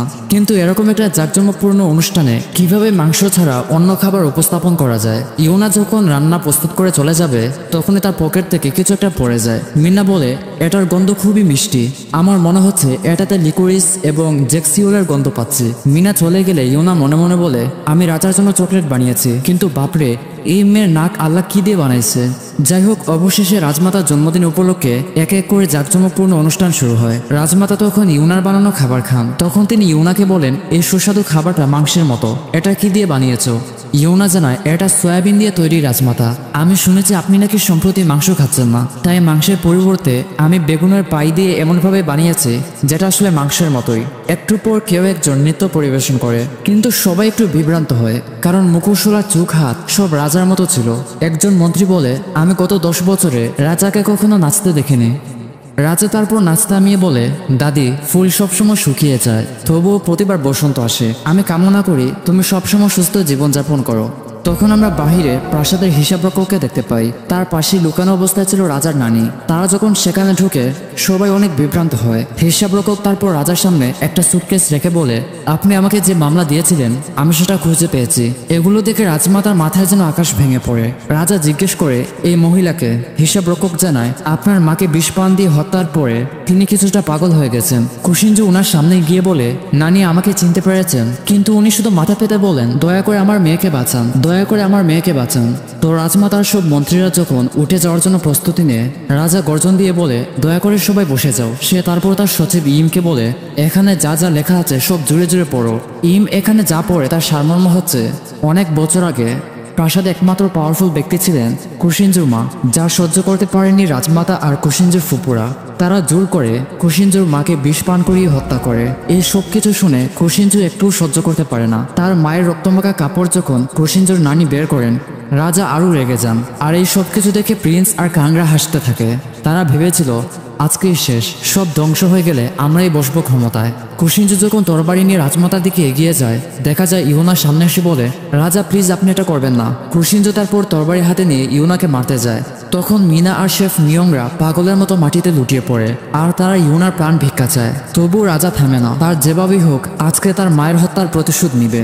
ইউনা বলতে থাকে, মহারাজা তুমি আমাকে কথা দিয়েছিলে আমাকে সকালে পান্তা ভাত খাওয়াবে, আরও বলেছিলে সবসময় অত্যাচারী নয় বরং মহান রাজা হয়ে বেঁচে থাকবে। তারপর ইম আর মন্ত্রী দাস দাসী সবাই মাটিতে মাথা নত হয়ে বলে, মহারাজা আমরা আপনাকে অনুরোধ করছি আপনার তরবারি লুকিয়ে ফেলুন। তো ইউনা এখানে মনে মনে ভাবে যেভাবেই হোক এই দ্বন্দ্ব থামাতে হবে। সে তারপর কুশিনজোর জন্য বানানো সেই চকলেট তার নানিকে খেতে দেয়। তিনি সেটা খেয়ে কিছুটা হুঁশে ফিরে আসেন আর বলতে থাকেন, মহারাজা তোমার মা যেদিন মারা যান সেদিন সে আকাশের দিকে তাকিয়ে বলেছিল আমার ছেলে যেন ভবিষ্যতে একজন অত্যাচারী নয় বরং সে যেন মহান রাজা হয়ে বেঁচে থাকে। কুশিনজো তারপর তার রাগ কমিয়ে বাগানে ফিরে আসে। তার তখন ছোটবেলার সেই ঘটনা মনে পড়ে। প্রায় 1 মাস পর পর সে তার মায়ের সাথে এই হিজলের গাছে এসে দাঁড়াতো। তার মা মাপ দিয়ে দেখিয়ে দিতেন সে প্রতি মাসে কতটুকু লম্বা হয়। কুশিনজো বর্তমানে সে গাছের সামনে দাঁড়িয়ে প্রচণ্ড কান্নায় ভেঙে পড়ে। ওদিকে প্রিন্সের মন্ত্রীরা বলতে থাকে আমাদের সব পরিকল্পনায় ভিটা গেল। প্রিন্স তখন বলে ওঠে সব ওই ধূর্ত রাধনের জন্য, ওকে বাঁচিয়ে রাখা আমাদের উচিত হয়নি। মন্ত্রী বলে তাহলে আমরা এখন কি করব? প্রিন্স জানায় আজ রাতে পুরো প্রাসাদে রক্তের বন্যা বয়ে যাবে, আমরা আমাদের দ্বিতীয় পরিকল্পনা বেছে নেব। প্রিন্স চলে গেলে সেখান থেকে বেরিয়ে আসে ইম। সে মনে মনে বলে আমার সন্দেহ তাহলে সত্যিতে পরিণত হলো। কিন্তু হুট করে আবার তার সামনে তরবার নিয়ে দাঁড়ায় প্রিন্সের কিছু শয়তানরা। প্রিন্স সেখানে এসে বলে আমি তো দেখতেছি তুমি নিজেই তোমার মৃত্যুর সন্ধান করতেছো। ইউনা তখন রাজাকে বোঝায় রাজা আমার মনে হয় কেউ একজন আছে যে চায় তোমার নিয়ন্ত্রণ হারাও আর সমালোচিত হও, আর তারা হয়তো তোমার সবচেয়ে বড় কোনো শত্রু হবে। ইউনা আরো বলে তাই তোমার মায়ের কথা চিন্তা করা উচিত, তিনি তোমাকে একজন মহান রাজা হিসেবে দেখতে চেয়েছিলেন। কুশিনজো হতাশ হয়ে বলে আমি এতদিন যা ভেবেছিলাম সবই বৃথা গেল, আমি কিভাবে যে সবকিছু আবার নতুন করে শুরু করব। ইউনা ভাবে যে সে যদি কুশিনজো আর তার দাদির মধ্যে মিল মোহব্বত ঢুকিয়ে দেয় তাহলে হয়তো ইতিহাসই বদলে যাবে। আর ইউনা এটাই চায়, সে কোনো মতে রাজাকে তার দাদির সাথে ডিনারের জন্য প্রস্তাব দেয়। কিন্তু কুশিনজো আমতা আমতা করে বলে ঠিক আছে আমি ভেবে দেখব। ওদিকে ইমের বাবা তার ছেলেকে খুঁজে পাচ্ছেন না। ওনার ধারণা ছিল রাজা হয়তো তার ছেলেকে এখানে খেতমতে ব্যস্ত রেখেছেন, তাই তিনি রাগ করে রাজার ঘরের দিকে যাচ্ছিলেন। তখনই শুনতে পান প্রিন্সরা আলোচনা করছিল তারা নাকি শালগো জীবনে অনেক অনেক সৈন্যদের প্রস্তুত করে রেখেছে, তারা এবার রাজাকে এই রাজ্য থেকে ধুয়ে দিবে। ইমের বাবার তখন পা থেকে মাটি সরে যায়। প্রিন্সরা যখন টের পায় আসলে ইমের বাবা তাদের সমস্ত প্ল্যান শুনে ফেলেছে, তারা ওনাকে শেষ করে ফেলে। তো ইউনা আর মিনারা তখন রয়্যাল কিচেনে রান্নাবান্নার প্রস্তুতি নিচ্ছিল। তখন এক সৈন্য এসে ইউনাকে ডেকে নেয়। কিন্তু আজব ব্যাপার হলো তারা ইউনাকে অজ্ঞান করে বস্তা ঢুকে ফেলে। যখনই তারা পালিয়ে যাবে তখন মুখোশ পরে কেউ একজন ইউনাকে বাঁচিয়ে নেয়, আর এটা হয়তো গং হবে। কুশিনজো তখন রাজমাতার সাথে একসাথে বসে খাবার খাওয়ার পরিকল্পনা করছিলেন। তখন হিউক এসে জানায় মহারাজা ইম আর ইমের বাবা নাকি প্রাসাদ থেকে নিখোঁজ হয়ে গেছেন। হিউক আরো জানায় মহারাজা আমরা শালগো জীবনে বেশ কিছু শয়তানদের উৎপাত দেখেছিলাম, আমি 100% শিওর ইমকে হয়তো ওরাই ধরেছে। সেই সময় প্রিন্সের সাথে যে শয়তান মন্ত্রী থাকতো সে ভাব ধরে এসে রাজাকে বলে রাজা আমরা খবর পেয়েছি শালগো জীবনে নাকি প্রধান রাঁধুনিকে ধরে নিয়ে যাওয়া হয়েছে। এই যে রয়্যাল কিচেনের ফটোকে রাঁধুনি টুপি পাওয়া গেছে। কুশিনজো আর হিউক তার সব সৈন্যদের নিয়ে শালগো জীবনের দিকে রওনা হয়, কিন্তু এই খবরটা আবার প্রাসাদে কেউ জানে না। তখন প্রাসাদে কেউ একজন মুখোশ পরে এসে হাজির হয়, তার হাতে লম্বা তরবারি। সবাই চিল্লিয়ে বলতে থাকে মহারাজা পাগল হয়ে গেছেন। রাজমাতা মুখোশওয়ালাকে বলেন তুমি কি মহারাজা? যাই হোক শেষ পর্যন্ত তুমি তোমার তরবারি বেছে নিলে, তুমি কি সত্যি তোমার দাদিকে মারার সিদ্ধান্ত নিয়েছো? কিন্তু আমরা তখন প্রিন্সের কণ্ঠস্বর শুনতে পাই। সে রাজমাতাকে বলে ভাই মারা যাওয়ার পর তোমার উচিত ছিল আমাকে সিংহাসনে বসানো, কিন্তু তুমি সিংহাসনে বসিয়েছো তোমার নাতিকে, যেন সে তোমার উপর গর্জন দেওয়ার সাহস পায় না। রাজমাতা বলেন তাহলে সবকিছুর পেছনে তাহলে তুই ছিলি। প্রিন্স রাজমাতাকে আর কিছু বলতে দেওয়ার আগেই সে ওনাকে এখানে শেষ করে ফেলে। তারা এক এক করে প্রাসাদের সমস্ত কর্মচারী দাস দাসী সবার উপরে ঝাঁপিয়ে পড়ে, এমনকি তারা রয়্যাল কিচেনের প্রধান সে বৃদ্ধকেও ছাড় দেয় না। ওদিকে কুশিনজো তার দলবল নিয়ে এসেছে শালগো জীবনে। সে দেখতে পায় ইমকে কে যেন গাছের মধ্যে বেঁধে রেখেছে, কিন্তু ইম বলে মহারাজা এটা একটা ফাঁদ, তারা আমার সাথে আপনাকেও মেরে ফেলবে, তাই দয়া করে চলে যান। আমরা দেখতে পাই প্রিন্সের লোকেরা রাজার উপর তীর ছুঁড়ে মারে, কিন্তু ইম ধাক্কা দিয়ে রাজাকে ফেলে দেয়। তাতে তীরের আঘাতে ইম সেখানেই মারা যায়। তারপর সেখানে শুরু হয় তুমুল যুদ্ধ। কুশিনজো ইমের জন্য চিৎকার করে কাঁদতে থাকে। গং যখন ইউনাকে বাঁচিয়ে আনে ইউনা অবাক হয়ে বলে তুমি আমার সাথে কি করার পরিকল্পনা করছো? গং দেখিয়ে দেয় যে এই যে সেনাগুলো মাথার উপর লাল কাপড় দেখতেছো এটার মানে হলো তারা এই জায়গা দখল করে নিয়েছে, চলো আমাদের এখান থেকে বের হতে হবে। রাজা তখন শালগো জীবনে যুদ্ধ করার সময় মনে মনে ভাবে রাঁধুনি ইউনা আমার বেঁচে ফেরার আগ পর্যন্ত তুমিও বেঁচে থাকো। যাই হোক, প্রাসাদে এত সব রক্তারক্তির শব্দ শুনে জিওংমিন ভয় পেয়ে যায়। তার মা বলেন, চোখ বন্ধ করে রাখো, কিছু হবে না। দেখা যায় তখন তরবারি নিয়ে প্রবেশ করে প্রিন্স, কিন্তু সে মাথা নামিয়ে বলে, মহামান্য রাজা পাগল হয়ে গেছেন। তিনি সব মন্ত্রী আর আমাদের রাজমাতাকে মেরে ফেলেছেন। তিনি শুধু তাতে থেমে যাননি, আমাদের মন্ত্রীদের মারার জন্য তিনি শালগজি বন পর্যন্তও গিয়েছেন। এগুলো শুনে জিওংমিনের মা অনেক চিন্তিত হয়ে যান। প্রিন্স বলে উঠে, এখনই সময় জিওংমিনকে সিংহাসনে বসানো, না হলে মহারাজাদের পরে টার্গেট আমরাই। আমরা তখন শালগজি বনে কুশিনজোর সৈন্যদের দেখতে পাই। এরা তখন প্রায় মৃতই ছিল। হিউক কোনো মতে উঠে এসে রাজাকে বের করে, কিন্তু রাজাকে দেখে মনে হচ্ছে তিনিও হয়তো মারা গেছেন। সেই সময় প্রিন্সের ওই শয়তান মন্ত্রী জুসুনের বাজারে কিছু লোকদের এনে গুজব ছড়ায়। ওই লোকগুলো প্রত্যেক মানুষকে গিয়ে বলে, তোমরা কি জানো গতকাল রাজা পাগল হয়ে গিয়েছেন, সে তার দাদিকে হত্যা করেছে। প্রজারা বলে, তাহলে বর্তমানে রাজাকে? লোকগুলো জানায়, অবশ্যই রাজার সৎ ভাই জিওংমিন। দেখা যায় এই সবকিছু ছদ্মবেশে শুনছিল গং।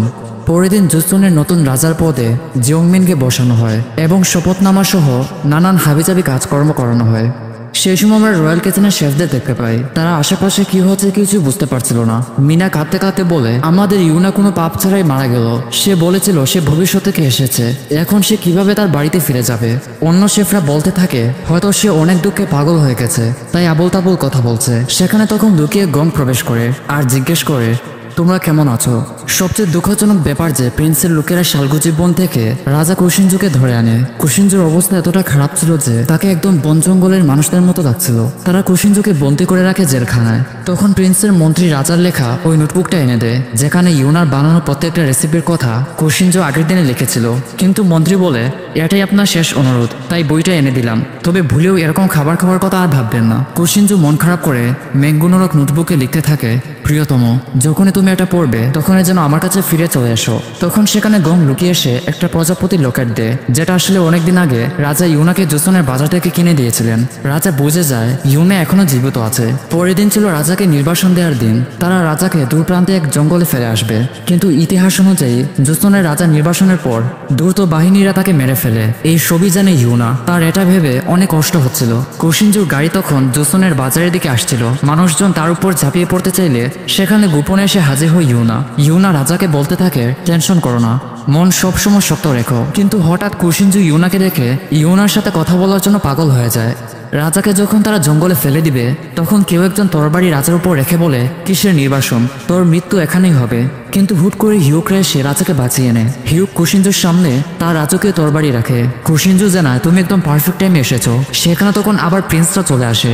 প্রিন্স বলতে থাকে, ভেবেছিলাম তোমার ফলোয়ার সংখ্যা আরো বেশি হবে, কিন্তু এই পুঁটি মাছ দিয়ে তুমি কিভাবে আমার সাথে লড়বে? তবে কুশিনজু প্রচন্ড অবাক হয়ে যায়, কারণ ইউনা রয়্যাল কিচেনের সবাই দলবল নিয়ে রাজাকে বাঁচাতে এসেছে। তো সেখানে রয়্যাল কিচেনের শেফরা আর রাজার সৈন্যরা মিলে দূরদর্শীর মতো যুদ্ধ করে। কিন্তু বিপত্তি বাধে যখন প্রিন্সের একদল সৈন্যরা তীর না বরং বর্ম নিয়ে এসে হাজির হয়। ইউনারা কোনোভাবে তাদের সাথে কুলিয়ে উঠতে পারছিল না। কিন্তু আশ্চর্যের ব্যাপার হলো, এই সময় তখন কেউ বোম দিয়ে প্রিন্সের সৈন্যদের উড়িয়ে দেয়। দেখা যায় সেটা ছুড়েছিল জুসনের আইনস্টাইন জাং। আর এটাই হয়তো ইতিহাসে প্রথমবারের মতো বোমা আবিষ্কার। জাংকে দেখে তো ইউনার কুশিনজুরা প্রচন্ড খুশি হয়ে যায়। তারা এই যুদ্ধে মোটামুটি বিজয়ী হয়। কিন্তু সমস্যা বাধে যখন প্রিন্স ইউনাকে গোপনে তার ঘোড়ার মধ্যে বন্দি করে। প্রিন্স বলে, রাজা তুমি আমার সাথে উইগিয়ম প্রদেশে দেখা করবে, একা একা। যদি সাথে সৈন্যদের আনো তাহলে ইউনা মারা যাবে। গং আর গংয়ের লোকেরা সবাই তারপর প্রাসাদে গিয়ে প্রিন্সের লোকদের মেরে ফেলে। গং এগিয়ে ধরে সেই শয়তান মন্ত্রীকে আর বলে যে তোর মতো বাস্টারদের নরকে বসে মুড়ি খাওয়ার কথা, তুই পৃথিবীতে কি করিস। গং তারপর ওই মন্ত্রীকেও শেষ করে। তারপর সে ঢুকে কাঙের রুমে আর বলে যে আমি আমার বোনের প্রতিশোধ নিতে এসেছি। কিন্তু কাং বলে, তোর মতো চাকরের হাতে নিজেকে মরতে দিব না, আমার পথ আমিই বেছে নিব। এটা বলে কাং তার নিজের পেটে আঘাত করে। তবুও গং তরবারি ঢুকিয়ে বলে, এই আঘাত শুধুমাত্র আমার বোনের জন্য উৎসর্গ করলাম। কুশিনজু তারপর উইগিয়ম প্রদেশে চলে যায়। সে ইউনাকে দেখে বলে, তুমি জীবিত আছো, এটা আমার জন্য স্বস্তির বিষয়। কুশিনজু তারপর প্রিন্সের লোকদের সাথে লড়তে থাকে, কিন্তু এক আঘাতে তার বুকের কাপড় ছিঁড়ে মেঙ্কুনরক বইটা বেরিয়ে আসে। কুশিনজু এখানে সব শয়তানদের মেরে ফেললেও কই মাছের প্রাণের মতো একটা জীবিত ছিল। সে মরার আগে কুশিনজুকে আঘাত করে ফেলে। সেই সুযোগ পেয়ে প্রিন্স যখন কুশিনজুকে এক আঘাতে মেরে ফেলতো তখনই সেখানে বাধা হয়ে দাঁড়ায় ইউনা। আঘাতটা ইউনা পায়। এটা দেখে কুশিনজু কান্নায় ভেঙে পড়ে। ইউনা রাজার কুলে কান্নামাখা কণ্ঠে বলে, মহারাজা, মূলত আমি আমার বাড়িতে যেতে চাইনি, সবসময় আপনার পাশেই থাকতে চেয়েছি। কুশিনজু কাঁদতে কাঁদতে বলে, তুমি কোথায় যাবে? রাজার অনুমতি ছাড়া তুমি কোথাও যেতে পারবে না। আর আজকের রাতটা ছিল ব্লাড মুনের রাত। চারিদিকে বাতাসে সমস্ত প্রদীপ নিভে যায়। ইউনা তখন ম্যাঙ্গোনরক বইয়ের আলোতে উপরে ভাসতে থাকে, ঠিক যেভাবে সে 2025 সাল থেকে 1400 সালে এসেছিল তেমনিভাবে সে এখনো অভাবে যাওয়ার জন্য প্রস্তুতি নেয়। কুশিনজু শব্দ করে কাঁদতে কাঁদতে বলে যে বইয়ের জন্য সে এতদিন মরিয়া ছিল এটা আসলে আমার ডায়েরি ছিল, আমি কেন সেটা বুঝিনি। কুশিনজু রাগ করে একটা বইয়ের পাতা ছিঁড়ে ফেলে। সে যে এখানে বইয়ের পাতা ছিঁড়েছে এটা কিন্তু গুরুত্বপূর্ণ অংশ, আপনারা মনে রাখবেন। ব্যাকগ্রাউন্ডে তখন গানটি শেষ হয়ে যায়। ইউনাও সাথে সাথে সমস্ত শব্দ থামিয়ে বইয়ের ভেতরে হারিয়ে যায়। কুশিনজু মাটিতে থাবা দিয়ে বলতে থাকে, সে ফিউনা, তুমি যেখানে থাকো আমি তোমাকে খুঁজে নিব। সেখানে তখন তার চাচা প্রিন্স উঠে আসে, কিন্তু কুশিনজুর যত ক্রোধ আর অভিমান ছিল সব প্রিন্সের পেটে ঢুকিয়ে দেয়। প্রিন্স শেষ নিঃশ্বাস ফেলার আগে বলতে থাকে, জোসনের রাজা আমার হওয়ার কথা ছিল, আমি পরকালে তোর নামে বিচার দিব। পরের দেশে আমরা ওরি নামে একটা হসপিটাল দেখতে পাই। ইউনা তার আগের সময় ফিরে এসেছে। ইউনা ভেবেছিল হয়তো এটা তার স্বপ্ন হবে, কিন্তু পিঠের মধ্যে দাগ দেখে বলে, কই না তো, তাহলে মহামান্যের কি হবে? হঠাৎ সেখানে ইউনার বাবা ফিরে আসেন, আর নিজের মেয়েকে এতদিন পর দেখে তিনি গভীর আনন্দে আনন্দিত হয়ে যান। ইউনাও তার বাসায় ফিরে আসে, কিন্তু তার যখন কুশিনজুর কথা মনে পড়ে তার চোখ দিয়ে অজুরি পানি পড়তে থাকে। সে তার কম্পিউটারে রাজা কুশিনজু লিখে সার্চ করে, কিন্তু সবচেয়ে অবাক হয় কারণ ইতিহাস একদম বদলে গেছে। সেখানে লেখা ছিল নির্বাসনের পর জোসনের রাজা কুশিনজুকে নাকি আর কখনো কোথাও দেখা যায়নি, তিনি হুট করে কোথায় যেন হারিয়ে যান। অথচ ইউনা জানতো নির্বাসনের পর রাজাকে দ্রুত বাহিনীরা মেরে ফেলেছিল। ইউনা রাজার জন্য প্রচন্ড কষ্ট হয়। সে ম্যাঙ্গোনরক বইটা খুলে আবারও জোসনে যাওয়ার চেষ্টা করে। সে ওই দিনের মতো আবারও বাথরুমে আসে, কিন্তু এতে কোনো কাজই হয় না। তারপর দেখতে দেখতে বেশ কিছুদিন কেটে যায়। একদিন দুপুরবেলা তার এক ফ্রেন্ডের সাথে দেখা করে। তার ফ্রেন্ড আসলে এই রেস্টুরেন্ট চালায়। সে বলে, আমাদের একজন ভালো রাঁধুনি দরকার, ভালো রাঁধুনি না পেলে এই রেস্টুরেন্ট বন্ধ হয়ে যেতে পারে। কিন্তু ইউনা হাসি মুখে তার অফার গ্রহণ করে, তবে শর্ত হচ্ছে ইউনা এখানে শুধুমাত্র 1 মাসের জন্য কাজ করবে। তার ফ্রেন্ড তারপর আরো কিছু শেফদের দেখিয়ে দেয়, তারাও এখানে নতুন হিসেবে কাজ করবে। তবে ইউনা অবাক হয়, এখানে সব শেফরা রয়্যাল কিচেনের মিনা, সেই শেফ মিয়ং সহ আরো অনেকেই আছে। কিন্তু ইউনা যখন তাদের নাম ধরে ডাকে তারা বিব্রত হয় আর জানায় এগুলো আমাদের নাম নয়। ইউনা আমাদের বলে, এভাবেই আমি আবারও রান্নার সাথে মিশে গেলাম। যখন রাজার কথা মনে হতো আমিও তার কথা ভেবে জোসনের খাবার বানাতাম, আর জানি না ঠিক কিভাবে যেন আমার বন্ধু রেস্টুরেন্টটি খুব অল্প দিনেই জনপ্রিয় হয়ে উঠল। যাই হোক, সেই সময় আমরা ইমকে দেখতে পাই, যদিও হয়তো বর্তমানে তার নাম ইম নয়, কিন্তু সে যে অনেক বড় লোক ছিল এটা তাকে দেখলে বোঝা যায়। সে অর্ডার করে জোসনের পুরনো আমলের খাবার, কিন্তু হতাশাজনক ব্যাপার যে সে খাবার টেস্ট না করে বলে দেয় যে এই খাবার ভালো না, অন্য কিছু আনুন। ইউনা প্রচন্ড রাগান্বিত হয়ে তার সাথে দেখা করতে যায়, কিন্তু সে ইমকে দেখে অনেক অবাক হয়ে যায়। সে মনে মনে ভাবে এই লোক 2025 সালে এসেও খাবার নিয়ে নোংরামি করছে। তাই ইউনা এখানে ইমের সাথে যুদ্ধ বাঁধিয়ে ফেলে। ইম উত্তেজিত হয়ে বলে, আমি তোমার নামে মামলা করব, তোমার মতো সামান্য রাঁধুনি। সেখানে তখন কুশিনজু এসে বলে, কে কার নামে মামলা করবে, আমি নিজে খাবারের স্বাদ নিব।